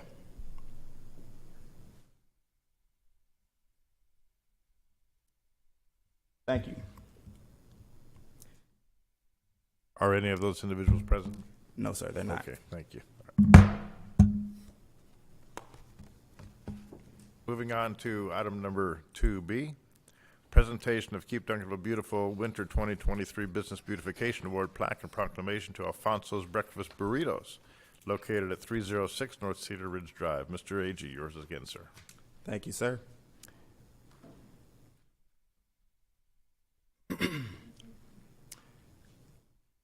Whereas the City of Duncanville is committed to improving the physical quality of community life, and whereas the Keep Duncanville Beautiful Board was established to promote this commitment, and whereas the mission of the Keep Duncanville Beautiful Board is to empower Duncanville citizens and businesses to take responsibility for enhancing their community environment, and whereas each quarter the Keep Duncanville Beautiful Board recognizes one commercial property within the city for significant improvements to the exterior portion of the property, landscape improvements, and or long-term maintenance of the property that exemplifies high-quality standards, and whereas Alfonso's Breakfast Burritos, located at 306 North Cedar Ridge Drive, has been selected as the Business Beautification Award recipient for winter 2023.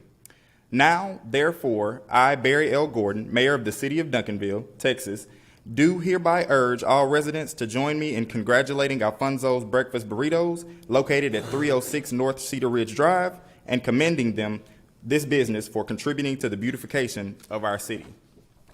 Thank you. They are not in attendance tonight as well, but I will personally deliver their plaque to them tomorrow morning. Thank you, Mr. A.G. Thank you. Moving on to item number 3, recognize the award recipients of the 2023 Christmas Parade Float Contest. Presenting this, Ms. Angela Owens.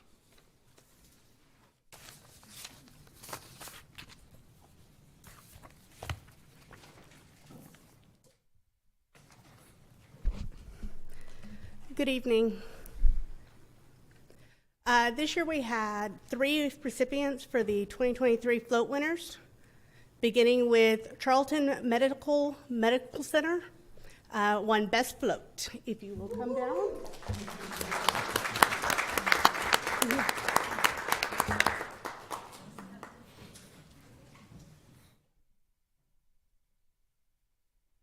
Best use of lights went to the Duncanville Girls Softball Association.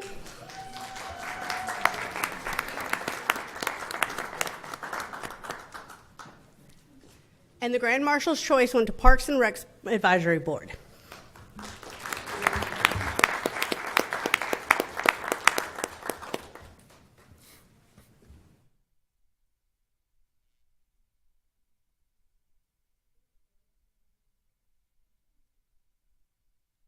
Everybody up here from the Girls Softball Association?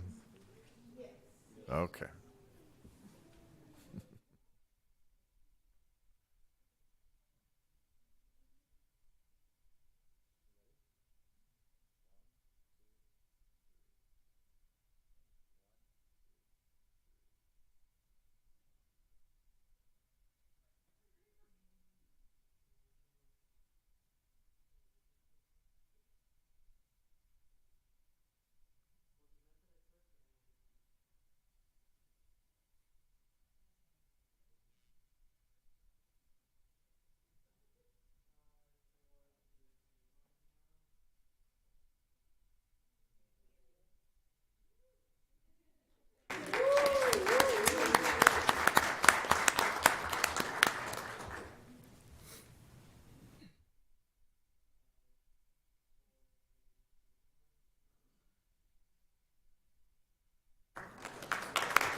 And thank you to everyone that participated in our parade.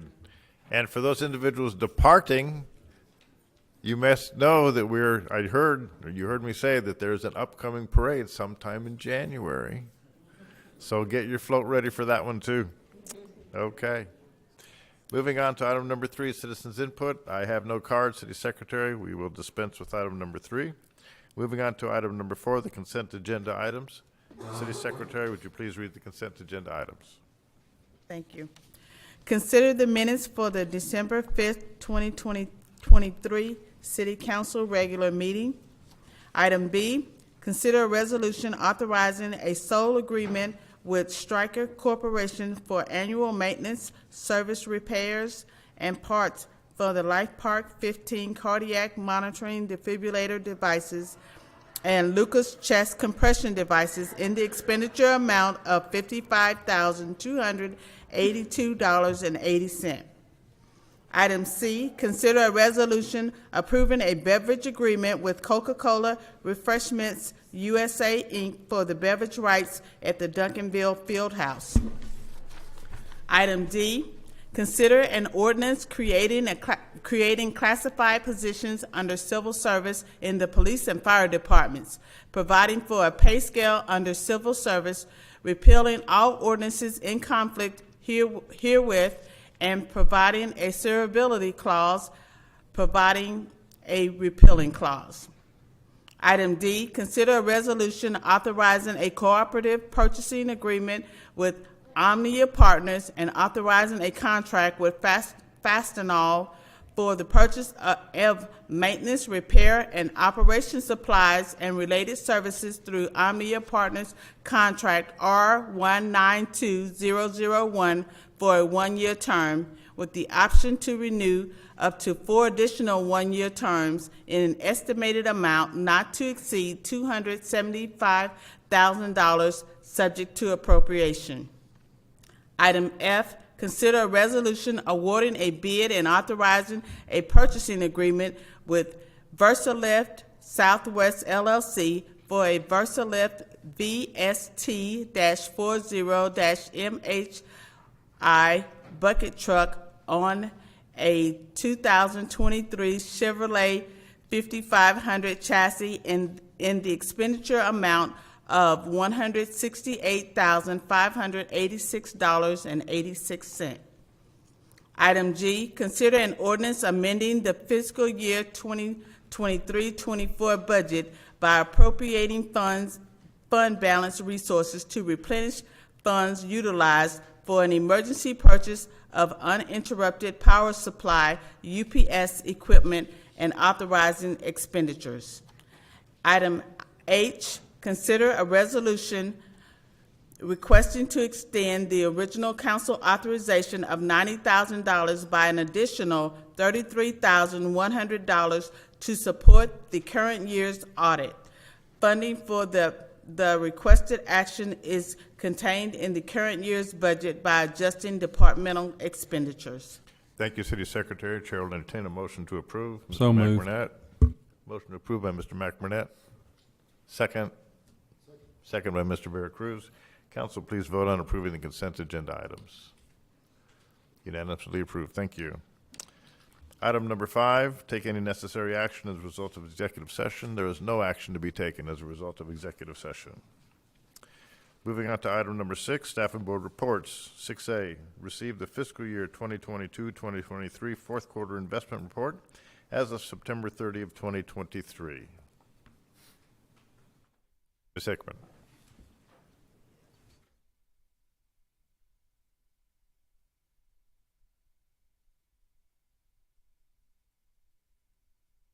Good evening. I want to. All right, just.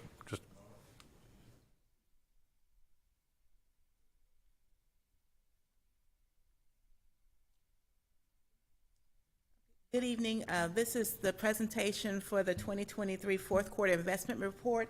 Again, we've got Valley View Consulting, Mr. Tim Pinion, who's going to talk about the report and our investments. Good evening, Mayor and Council. Good to see all of you.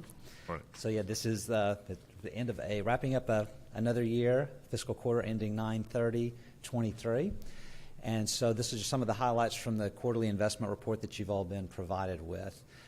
So at this, normally what we'll do when we end a fiscal quarter is we'll take a look back and also compare it to the previous year's numbers, just to kind of get a vision of what has changed over the previous 12 months.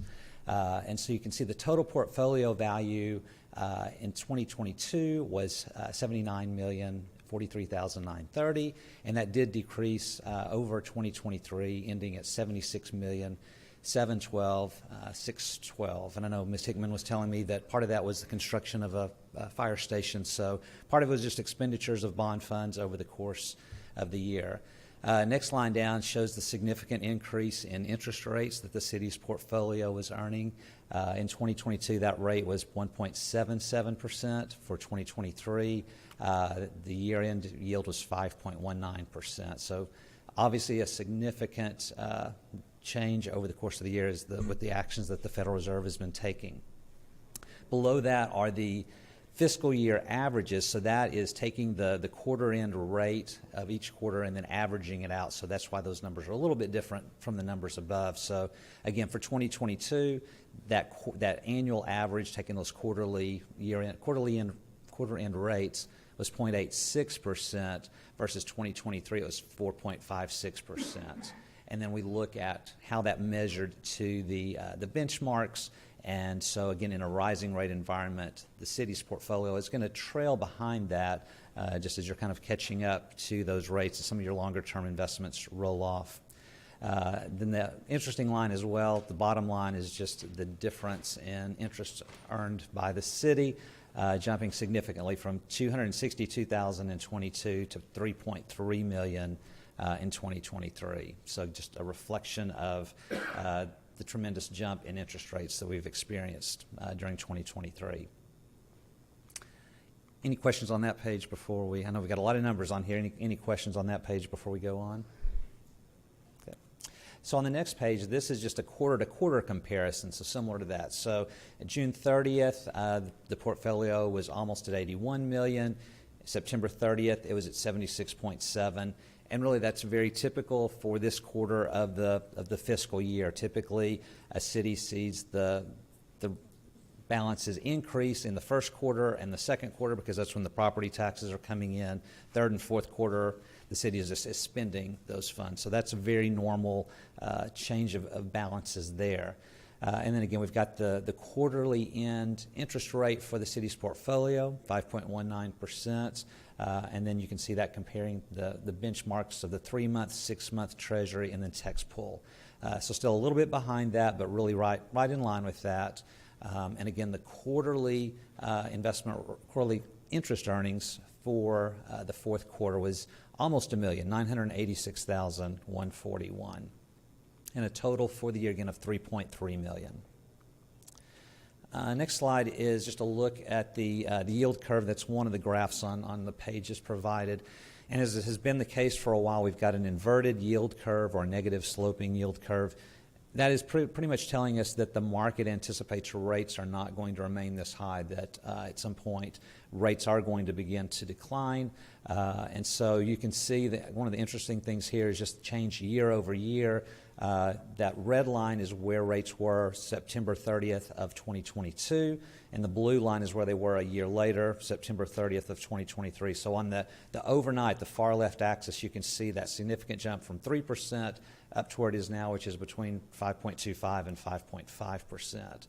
So just a huge jump in the rates there, and that has lifted even the longer-term rates. They're still lower than the short-term rates, which is not normal, but even the rates have risen enough, it has even lifted those longer-term rates. This is kind of I call a crystal ball slide. This is what the experts are projecting, and they are often wrong, but a lot of times they're also right a lot of times. This is kind of an indication of where rates are expected to be in the coming 12 months. And so the graph on the left is where the current interest rates are. So you can see right now we're around 5.25, 5.5. So that's that left-hand graph. The graph on the right is the number of rate cuts the Fed is expected to make in the next 12 months. And so right now, kind of the expectation is the Fed will cut the rates 5 times, typically around 25 basis points a time. And there's a 75% chance, based on the experts, that first rate cut is going to come in March of this year. So it was May, June, and it keeps creeping closer and closer to a current trend. Always subject to change, but that's kind of the expectation of where rates are. If you take it out to the end of the year, their projection is that overnight rates are going to be a little under 4%. So we're at 5.25 to 5.5. That's looking like 375 to 4%. So over 100-point drop in rates in this coming year. So that really kind of brings us to this next slide. And so this is probably an action item for the city in the coming 3 months. So right now, the pie chart is where the city's funds are. The blue is longer-term investments. The green is your overnight investments. So the city right now is very heavily in the overnight short-term investments, which is great in an environment like we've been in where rates are going up because you're capturing those rising rates. Now, as the previous chart was showing, the expectation is rates are beginning to fall. So now is the time to begin to lock in these higher rates while we can, so you can hold on to those for a longer period of time.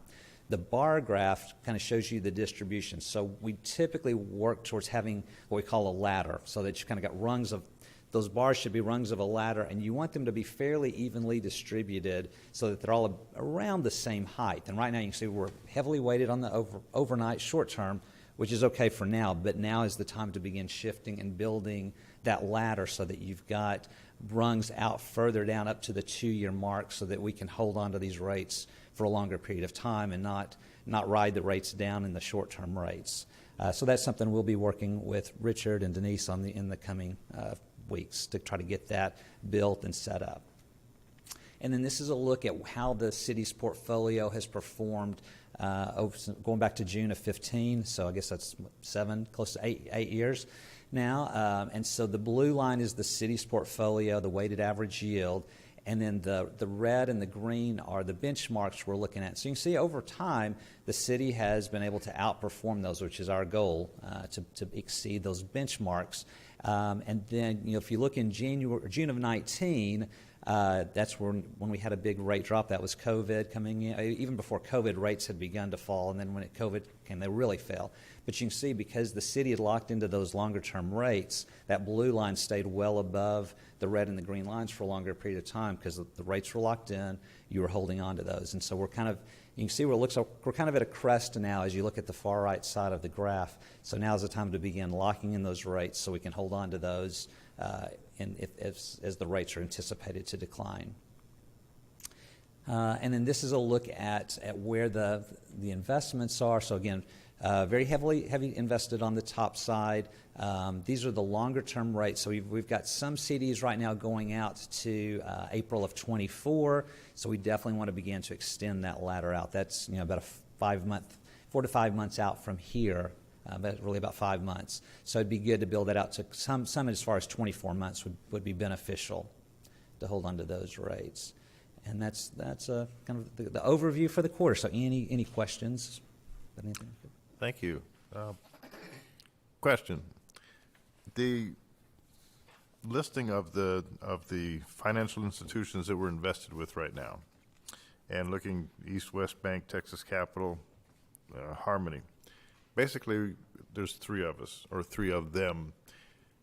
Does your firm, Valley View, provide us with recommendations to increase the size of that portfolio or that consortium, or are you satisfied with only the 3 that we have today? Yeah, so good question. So we cast a pretty broad net. And right now, interestingly, CDs are paying better than government agencies, anywhere from 20 to sometimes 40, 50 basis points higher. So right now, CDs are the better option. That's not always the case. So when we do a CD solicitation, we have a pretty big list of banks that we reach out to, and we say, the city of Duncanville is looking to invest X amount of money for these rate periods. And then we get those rates that come back from each bank. And so then we share that with the staff here. It's like, here's who responded. So in this case, each time these banks offered the highest rate of that solicitation. So that's how the banks are selected. It's a competitive solicitation each time, and so it will change depending on which bank offers the best rate for that term period. So that listing can change each time we go out for looking for more rates. Right. Okay. Right. I was just looking at the repetition of those 3. Looked like we were kind of locking ourselves into those 3 in the portfolio. Right. And those can expand at any time. Yeah, those are 3 that have just been very aggressive with their rates right now, and so yeah. Okay, thank you. Yes, Ms. Hickam. We didn't want to lock into longer rates because of making sure that we had opportunity with a new managing director, opportunity with the budget, opportunity with not locking into some monies that we would have to take out and then have a bigger problem because we'd have to have the penalties. So we stayed short. Yeah, and that is the other thing too. We want to look at cash flow and see what the city's anticipated expenditures are as well. So you want to match those maturities with when you expect those expenditures to take place. So. Well, the question, I guess, lurking around out there is with this almost $77 million that we have invested, whether our liquidity can be corroborated by that $77 million, or do we say that liquidity is you really can't touch that money because it's all going to be locked in. If we touch it, there's going to be some substantial penalties that are going to be applied to it. But can we just walk away as a council and saying we're in pretty good shape because we're locked in for the $77 million in terms of its liquidity, and there's conditions on that liquidity?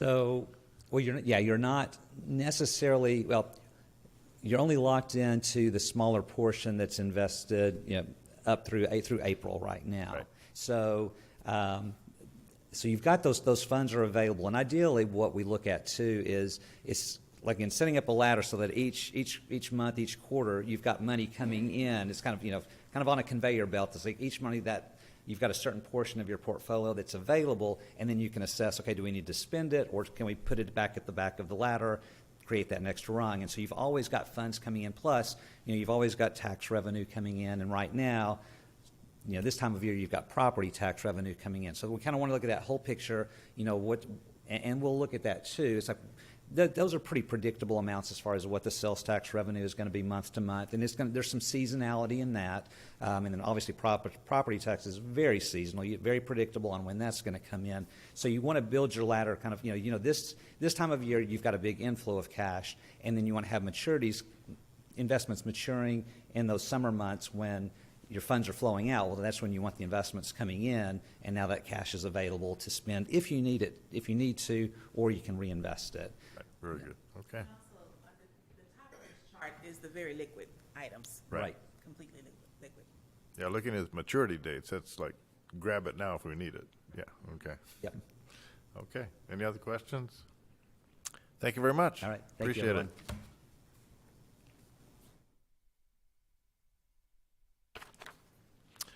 Moving on to item 6B, receive the monthly financial report as of October 31st of 2023. Ms. Odie.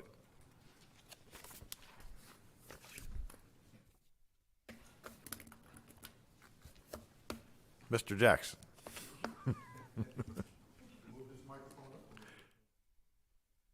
That whole lectern actually can rise. Yeah, I don't know where the button is, but it's movable. Okay.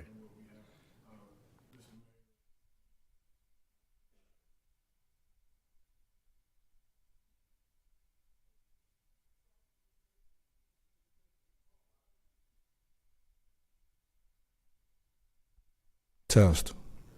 All right. So I'll start again. Mr. Mayor, members of council, ICM Brown, good evening. Richard Jackson, Managing Director of Fiscal Services. Before I have Ms. Ote come before you to present, I just had a couple of comments that I wanted to present to this body.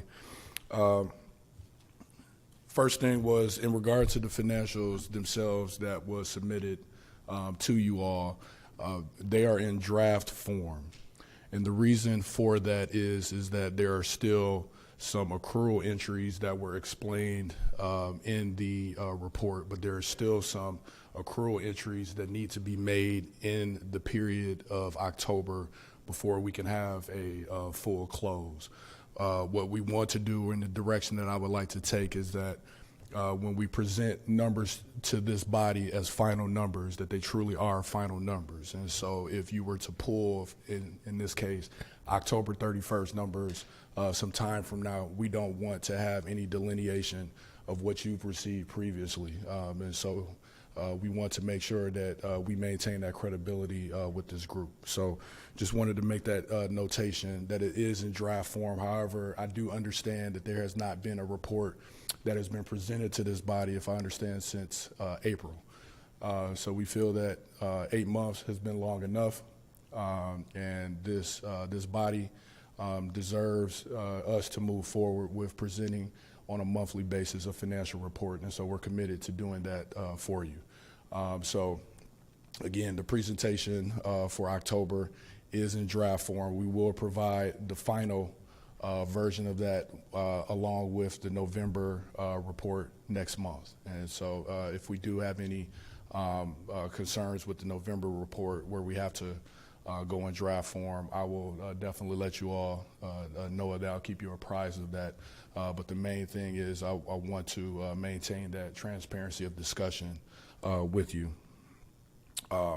The other thing is I just want to publicly acknowledge Mr. Dennis Baldwin, who was the outgoing consultant that ICM Brown had alluded to earlier, for his work and the vision and working with Jennifer and Denise and the finance staff on putting this together. So I wanted to acknowledge him publicly here, as well as publicly acknowledging Ms. Jennifer Ote, who has done an outstanding job with putting this report together. It was a lot of work, a lot of hours, and I've appreciated in this short time, this 5-day period that I've been here, in terms of getting up to speed with the staff, and certainly with Ms. Ote with respect to this report.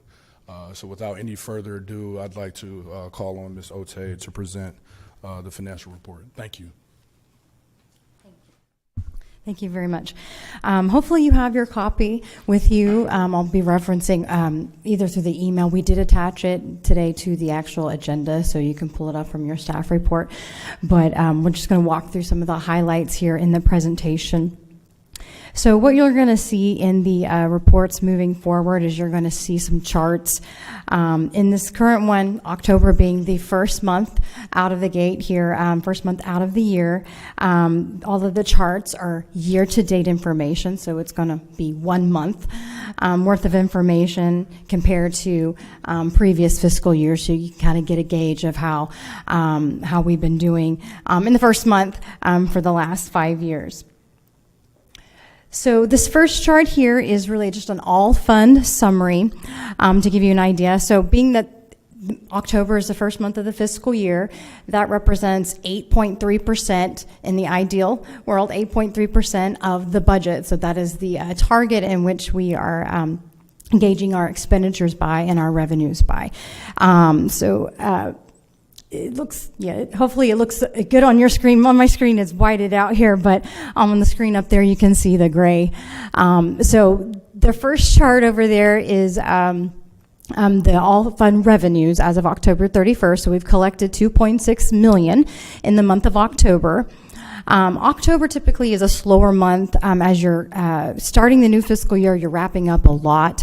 In the previous fiscal year, you're collecting invoices, getting those paid that were the previous fiscal year, as well as any revenue that was collected for a time period in the previous fiscal year. So there's a lot of transactions happening to wrap up the previous fiscal year, so not as much happening within the current, the first month in the new year.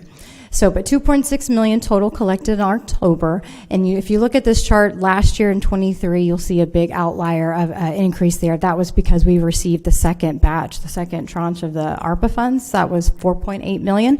So that is the reason why 23 looks so out of normal there. So again, the target revenue, 8.3%. Actual revenue is 3.03%. The second chart there to the right is the expenses. So $3.8 million paid in October. Again, that target expenditure of 8.3%. The actual expenses for October come to be 4.09%. The second graph here is showing property and sales tax, where we're at year to date. So on the property tax collection, in the financial report, it does include the certified collected taxes that the Dallas County, gives us at the end of the month, that certifies this is the amount that we have received and the amount that we have paid to you. We have received in October $581,000 so far year to date. As you know, property taxes is over 50% of our general fund revenue budget. The bulk of the money that we receive for taxes, we won't see that until December, January, February, as people are paying their property taxes. So October, November will be pretty light when it comes to actual property taxes. The second graph there is just a 10-year historical look of our sales tax that we've received year to date. So the sales tax that's captured here is what we received through August. We get sales tax 2 months behind. So what's collected in August is what we received in October. And since it's August, that revenue gets backdated to the previous fiscal year. But year to date through August, we've received $11,800,000 in total sales tax. This next chart is really just more of a so you can see how we compare in the region and just the regional economic growth. There was another column there that was orange, I believe, that was for August of 21, but it shows 3 years worth year to date comparing within the region, so you can get an idea just kind of what the regional sales tax growth has been in the best Southwest cities. Okay, moving on to general fund. After I'm finished with the general fund, I will stop for questions at that point if you have any specific questions relating to the general fund before we move on. So the first graph is revenues, again, what we received year to date in October. As I said, the property tax, the bulk of that revenue is received in December, January, February timeframe. Sales tax is collected 2 months behind, so we will not see any sales tax revenue in fiscal year 24 until we get to December. Also, franchise tax, which is another large source of revenue for us, is we receive those funds on a quarterly basis, so we will not see those first payments until January. So, and if we're targeting 8.3% of the revenue for our budget, the actual revenue comes to about 0.88%. For October. The second chart there is for the expenses. So like I said, October is generally lower because we're paying invoices from the previous fiscal year. The bulk of the expenses really are payroll related. 1.5 payrolls were charged to October. This also includes that one-time employee stipend that we talked about in the budget process. That was paid out in October. Overall, the actual expenses is 5% of the target for October. Do you have any particular questions for general fund at this point? Okay. This is just the same thing that's in the financial report. I have the tables for those who love looking at tables. So you can kind of see, gauge where we're at with, like as a percent to our budget. If there was any outliers, I tried to point those out. So you can see here what our unaudited beginning fund balance, again, as Mr. Jackson has alluded to, there are still entries and reconciliations that do need to occur in fiscal year 23 as well as in 24. So those numbers are going to continue to fluctuate until we have smoothed out, until we have completed an audit and have a solid beginning fund balance. But at the end of the year, we do still target having a 16 million as a ending fund balance once the year is said and done. Okay, going into the utility fund. The first graph there you see again is just how we compare to the previous fiscal years. Now there is an outlier there of the 1.7 million that we've received in utility fund revenue. Again, most of that is actually going to be backdated to the previous fiscal years as it was related to service and billings for the month of September. So that entry will still need to occur. On the expenditure side, it's mainly payroll, but we do pay for the Trinity River Authority and the Dallas Water Utility, so the first month of payments are accounted for in that $954,000. The third chart there on the right, I just wanted to show you kind of a gauge at what I would call water loss. What I did is take what utility shows as what has been pumped into the city every month, and comparing that to what has been billed out to customers. That net difference is, our water loss. So over the last 12 months, from October of last year to September of this year, on average, 24% lost water. Some of that can be accounted for through, repairs, hydrant flushing, things like that. But just give you an idea of how we're doing with that. Question, please. Yes, sir. On that lost water, the water pump versus billed consumption, I know Mr. Bryant has given us a lot of information on that computation of actually losing water and us looking forward to AMI. Yes, sir. Is any of that lost water due to billing that you're aware of, or is it really physical lost water as a result of other consequences? Now, I will say, it's never going to be perfect or net zero or anything. This is the information gathered is strictly what has been billed out. So I can't say it's something they could account for that's lost because of aging infrastructure or something like that. It's very hard to pinpoint exactly where the water has been lost. Like I said, there is a small amount they can account for when they do hydrant flushing or when they do repairs or there's a main break or something like that. But and some of the timing may be slightly off depending on when the billing actually occurs, but again, it's just based on what has been billed to customers versus what has been pumped. Okay, these are the primary salient factors that we would look at then. Okay, Yes. Mr. Contreras had a question, sir. Yes, along the same line. Even though we can account for some loss because of repairs or flushings, we still must have some idea of what percentage we're losing because of infrastructure and leaks. Do we have any idea what that number might look like? I do not, but I will certainly pick Mr. Bryant's brain there how we can better kind of capture that information. Mr. Brown has input, please. Yes, sir. Yeah, that's a great question, Councilmember Contreras, and I think that once we have that new infrastructure, that EMI will be able to pinpoint fairly closely to the amount of water that we lose. That new infrastructure is going to do great things for us. Thank you. You. Do you have any particular questions at this time on the utility fund? And just another snapshot again of the table, which is in the financial report. And you can see there what the unaudited beginning fund balance is rolling into 24. Yep.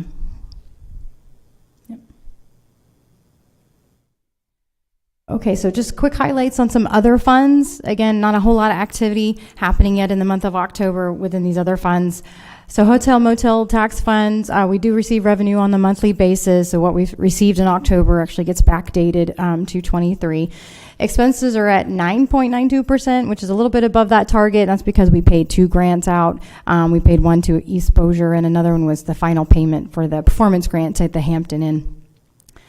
The second fund to highlight is the Comprehensive Liability Insurance Fund. Those expenses are 71.6% of the total budget. That's because the annual premium is due October 1st. So the annual premium for all of our liability and workers' comp, we have to pay that in October 1. The cost centers do contribute into this fund on a monthly basis. So by the end of the fiscal year, it will be made whole. On the ARPA fund, American Rescue Plan, those expenses were 11.67%, and that was because of expenditures towards the fire station, the generator, IT infrastructure. And some highlights on just capital improvement projects where we're at. So fire station being one, the expected completion date is January of 24. So far, we've spent $8.5 million to date on that project. Swan Ridge, which is a streets, drainage, utilities combined type project, that is on schedule and it's expected to be complete in March. And then the Daniel Dale Road reconstruction is substantially complete, just have some remaining landscaping, but that project has cost $7.7 million to date. All of the, this report also includes all of the capital projects, the statuses, the consolidated picture of all the bond projects. All of that's in great detail within this packet, and moving forward, you'll be able to see that every month. So that is all I have. Any questions? Okay, seeing none, thank you very much, appreciate it. Okay. Moving on to item number C, receive the Parks and Recreation Department quarterly report. Mr. Stevenson.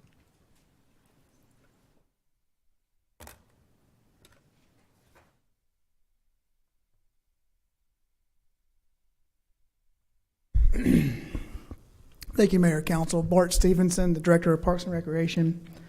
I'm here to present the quarterly report for the months of August, September, and October of 2023.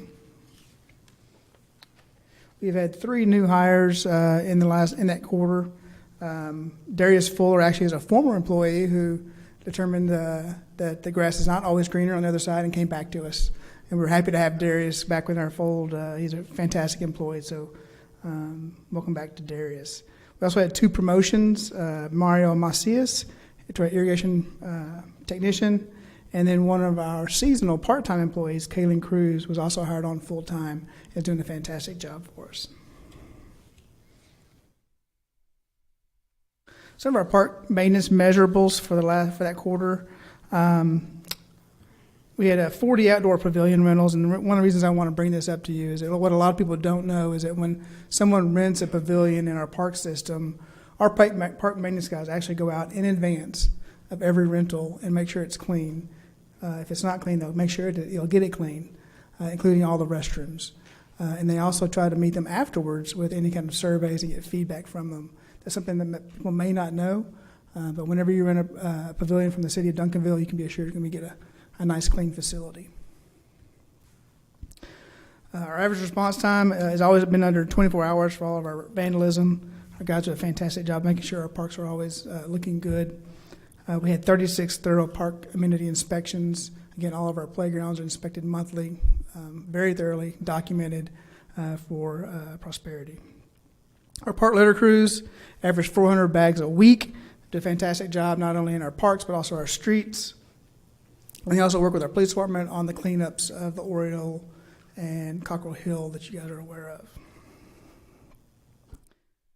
Our irrigation crew was actually a man short during this quarter, but they do a fantastic job of maintaining 235,000 cubic meters of water running through our parks as well as our rights-of-way and medians.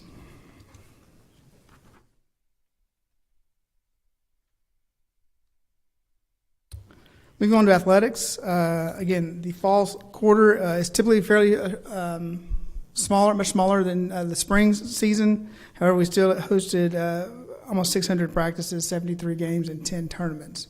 Our facilities are very heavily used and sought after for their tournaments. That's becoming a growing business for us. Sports tourism is growing in the United States as well as the Dallas-Fort Worth Metroplex. We've partnered on numerous occasions with our sister cities here in the best Southwest for larger tournaments as well. So that's something that we're really seeing a real high growth. We also came in this past fall and overseeded many of our fields with ryegrass so it can be played on in the winter months. And we hosted a regional cross-country meet with one of our local charter schools. The horticulture crew completed the renovation of 12 flower beds. As you know, we do that a minimum of 3 times a year. We most recently just moved to pansies for the winter months. We participated in 3 different sponsored city events with cleanups, including the cleanup of the service center yard to make it better for our employees. And then lastly, we installed a new chess table at Pyburn Park. And I know that a couple of our council members here have already hosted an event with the chess, so great job. Moving on to Keep Duncanville Beautiful, they awarded 5 new properties for curb appeals, as well as the beautification award for Cox Farms. They hosted a community cleanup at the railroad right-of-way, participated in our National Night Out, Boo Bash, Operation Clean Duncanville, and their planning retreat as well. They also worked on expanding our Blackland Prairie demonstration sites at Lakeside Park with 2 additional sites. So if you haven't had a chance to visit Lakeside Park in those restoration plots, I highly recommend you going out and checking that out.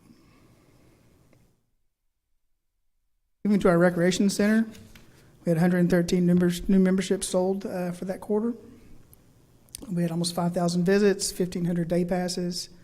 We have a new program that started this quarter with Silver Sneakers. Silver Sneakers is a program through Medicare that allows free access for our senior members to the recreation center, and then we are reimbursed through Silver Sneakers for those visits. There's also an additional program called Renew Active that we're actively working with now. We just received their draft contract this week, and we're going through that with our team to possibly add an additional program very similar to Silver Sneakers to our program as well. So.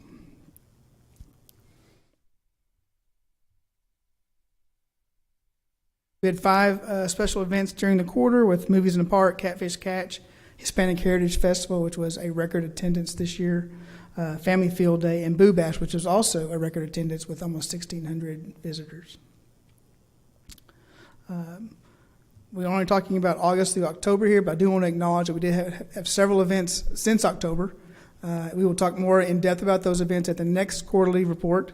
We had our Christmas parade and tree lighting, our Cookies with Santa, and then our family game night, which was mentioned here previously tonight. Upcoming events, we have our membership drive in the month of January. This is a program that's been ongoing at the Recreation Center since before my time in Duncanville. So we've continued that legacy of hosting a membership drive in the month of January. So if you're looking to get your fitness on in early 2024, you can get a 1-year membership for the price of 6 months. And then our annual Daddy-Daughter Dance, which is February 17th. Again, another highlight of our special event lineup for the year. Always well attended. I would recommend getting your tickets early.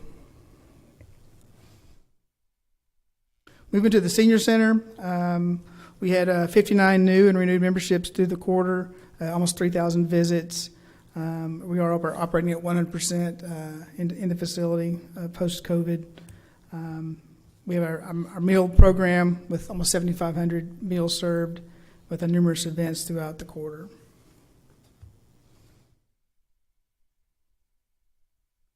And again, I want to take the opportunity to also highlight our congregate meal program. For those of you who don't know, we do have a free lunch program at the Senior Center that is available to all seniors 60 and above. So please come out and visit us. And if that's something you're interested in furthering your health and providing a good meal for you daily, that's something we provide to our community. I'll end up with our bond election projects. Hopefully you've seen the progress being done at Armstrong Park. Kidsville Playground is coming out of the ground. It has roofs. They were hoping to get that structure completed before Christmas, by the end of the week. Due to the rain a couple of days, they're a little bit behind, so they're going to have to come back in January to finish that structure. But they're very close to being finished already with the new Kidsville, and it's quite impressive. I think the community will be very pleased when they see it in its final form.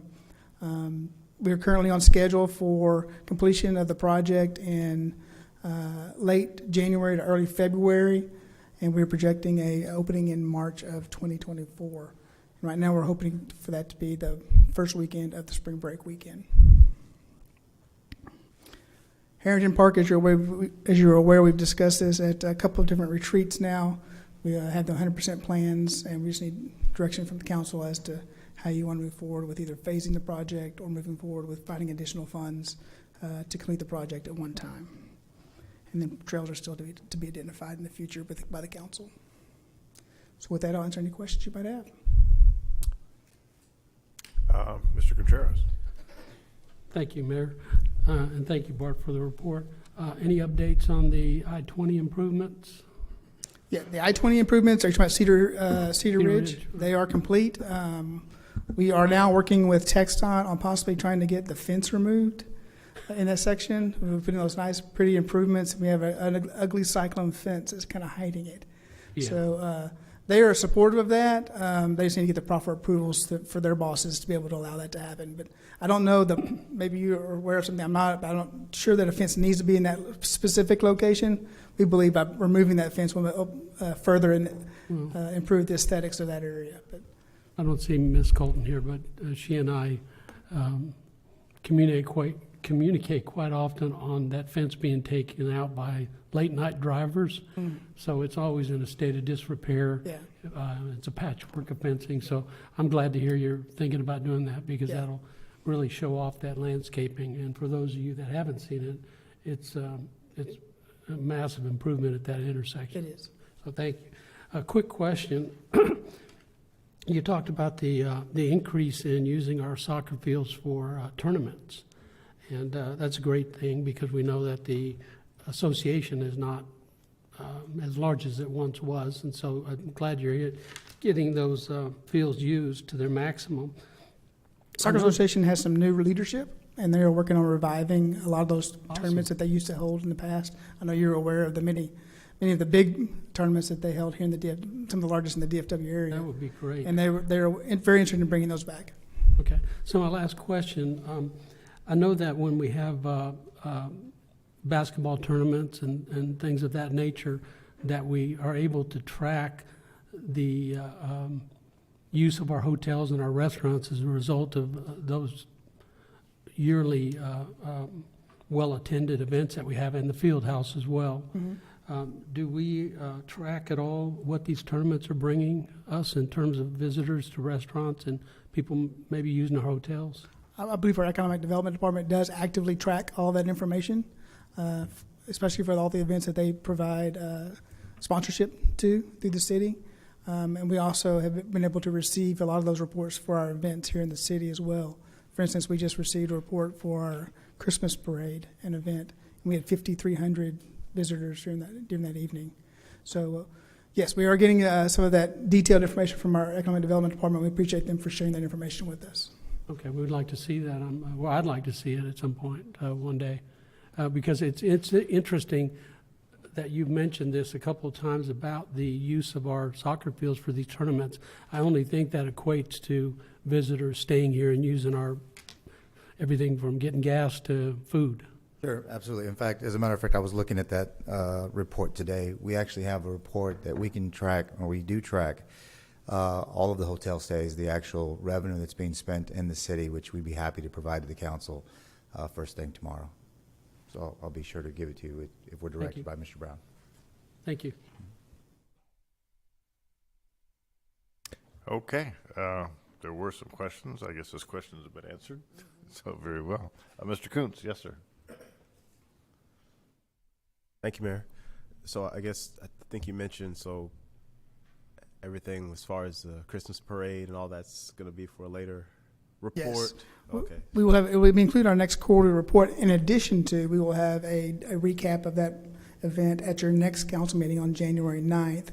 It'll be a combination of the Parks and Recreation Department as well as our police department providing the council an update of that event specifically. Okay, so I'll save my questions about the parade and just comments. I mean, great job. And I do want to make a comment on, because it's still out, because I know there had been discussion in the past about the lights that we have, in Armstrong Park, and when you drive by there, at nighttime now, I mean, it's gorgeous out there.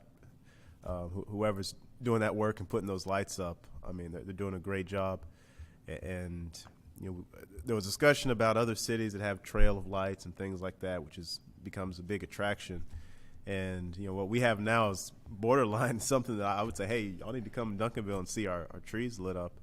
And so, I just wanted to compliment the department on that, and and encourage the council, if we have opportunities in the future, to continue to support the growth of that, because it is becoming an attraction, just that area there. And I do want to, well, I guess I'll ask, because we had a meeting with the Dallas County and their Public Works Department, and it was just a discussion about trails and potentially working with it. Is there any updates on or follow-ups to that meeting that we had? I did reach out to Texas Parks and Wildlife regarding the grant, and that grant is typically for off-road trails. So I do believe that, and they believe that the trail that for Waterview and Harrington might be eligible. I've not received a final call on that back yet, but just preliminarily, he thought it'd be a good idea. But he was going to check with some of his bosses and get back with me. But I'll follow up on that when I get back this week.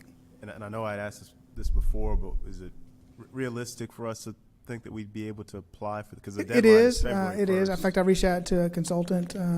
We used a consultant for the grant for Armstrong Park, and there's a lot of folks out there for a relatively small amount of money can put those together for you with a very high success rate. So, for a little bit of money we spent for Armstrong Park, we got $750,000 in return. I think it cost us less than $15,000 for the grant writer. This grant is much smaller, so I would anticipate that level of cost. But that might be an option for us.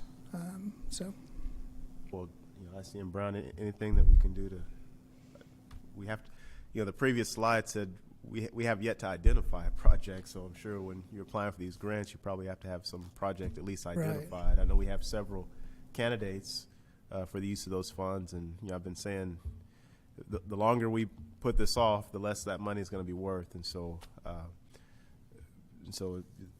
if there's any way that we can expedite this process and get some options in front of us and maybe consider a potential project, I think that'd be good, and meet the grant deadline.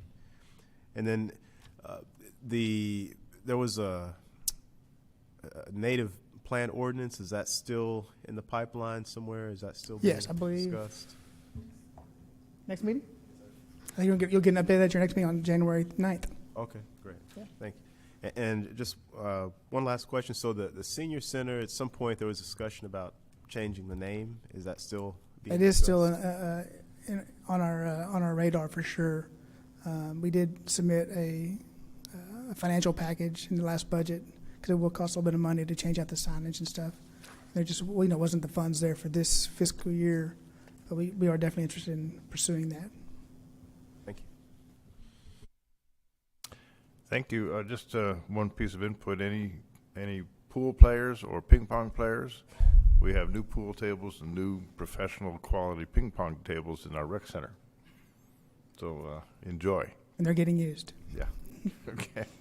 Thank you. Appreciate it, Thank Mr. you. Stevenson. Thank you. And our final report, the library quarter report, Mr. Velasquez.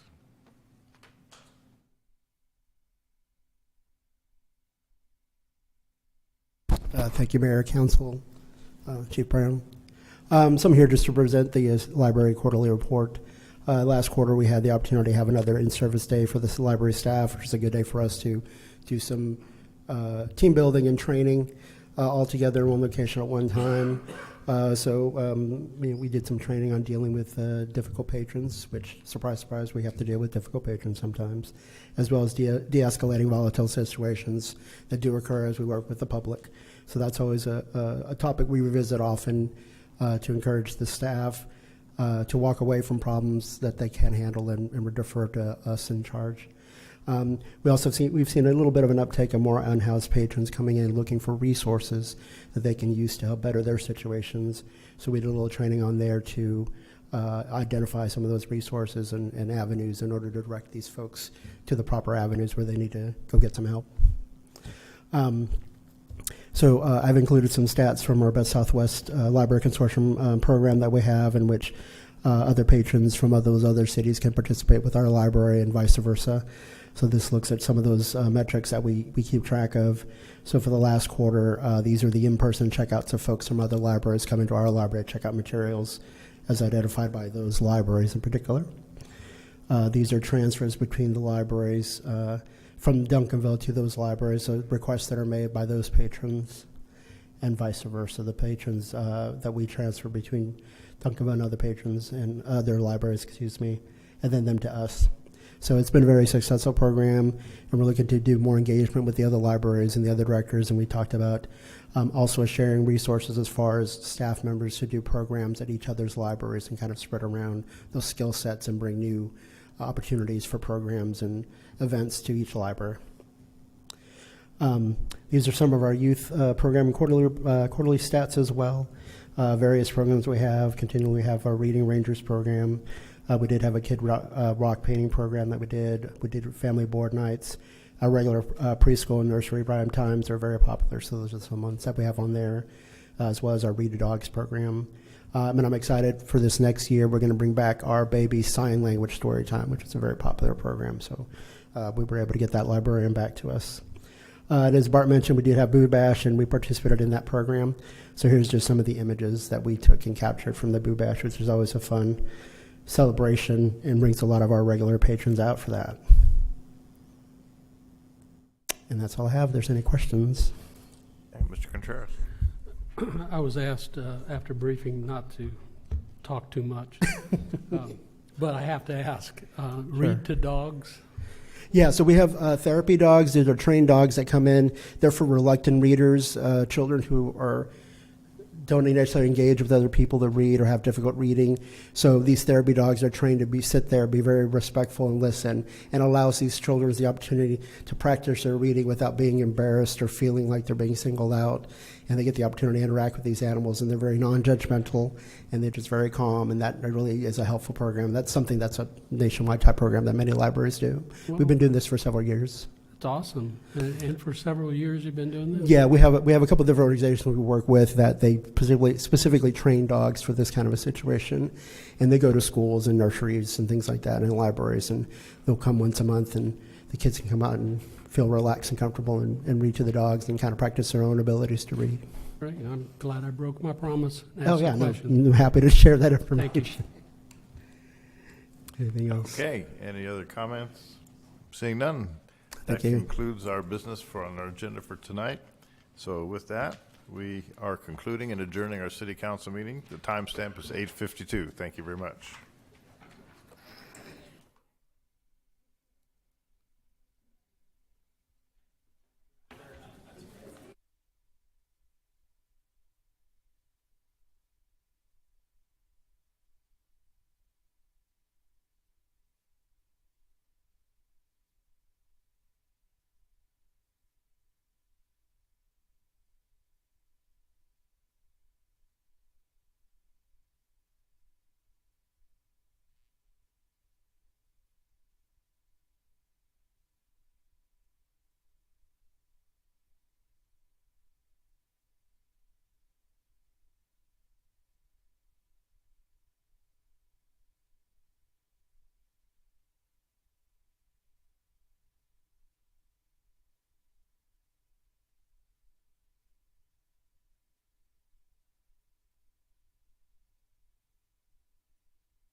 In public, you always want to shelter inside, never shelter outdoors.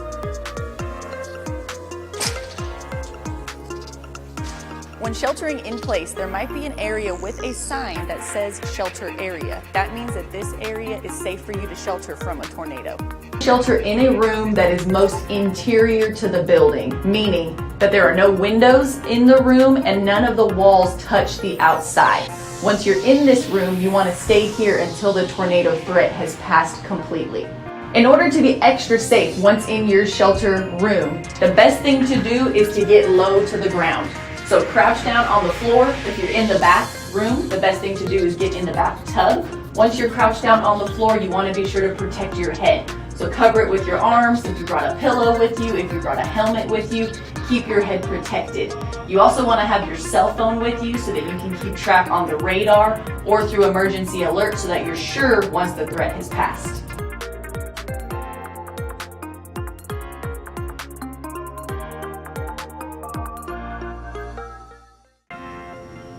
Today we're going to talk about how you can prepare for disasters before they strike. The first step is to get your family or your household together and talk about emergency planning. The first step there is to identify all the hazards that we face living here in North Texas. And it's no surprise to anyone that the list is very long. So identify those hazards and talk about how you would respond to all of those. The next thing you want to do is create a family or household communications list. Doesn't have to be a long list. The best thing to do is actually write it on a smaller piece of paper so that once you write down all the contacts you need, you can fold it up and put it in your wallet, in your backpack, or even keep a copy in your car. It's really important to include all the contact numbers, meaning cell phones for everyone in your household, but also numbers like your insurance companies, so that if you cannot use your cell phone for whatever reason after an emergency, you have all those important numbers already written down.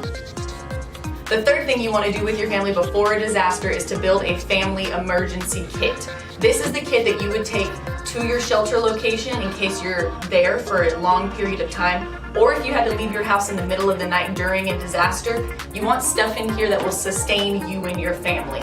So important things that you should put in your kit: water bottles and snacks like granola bars, a change of clothing for each person in the household if you have room in your kit, some cash in case you need to use it later, that contact communications list that you put together, keep a copy in there, any important documents that your family needs, copies of insurance, information for your house, for your car, pets, any of that that you want with you, make a copy, put it in your kit. Chargers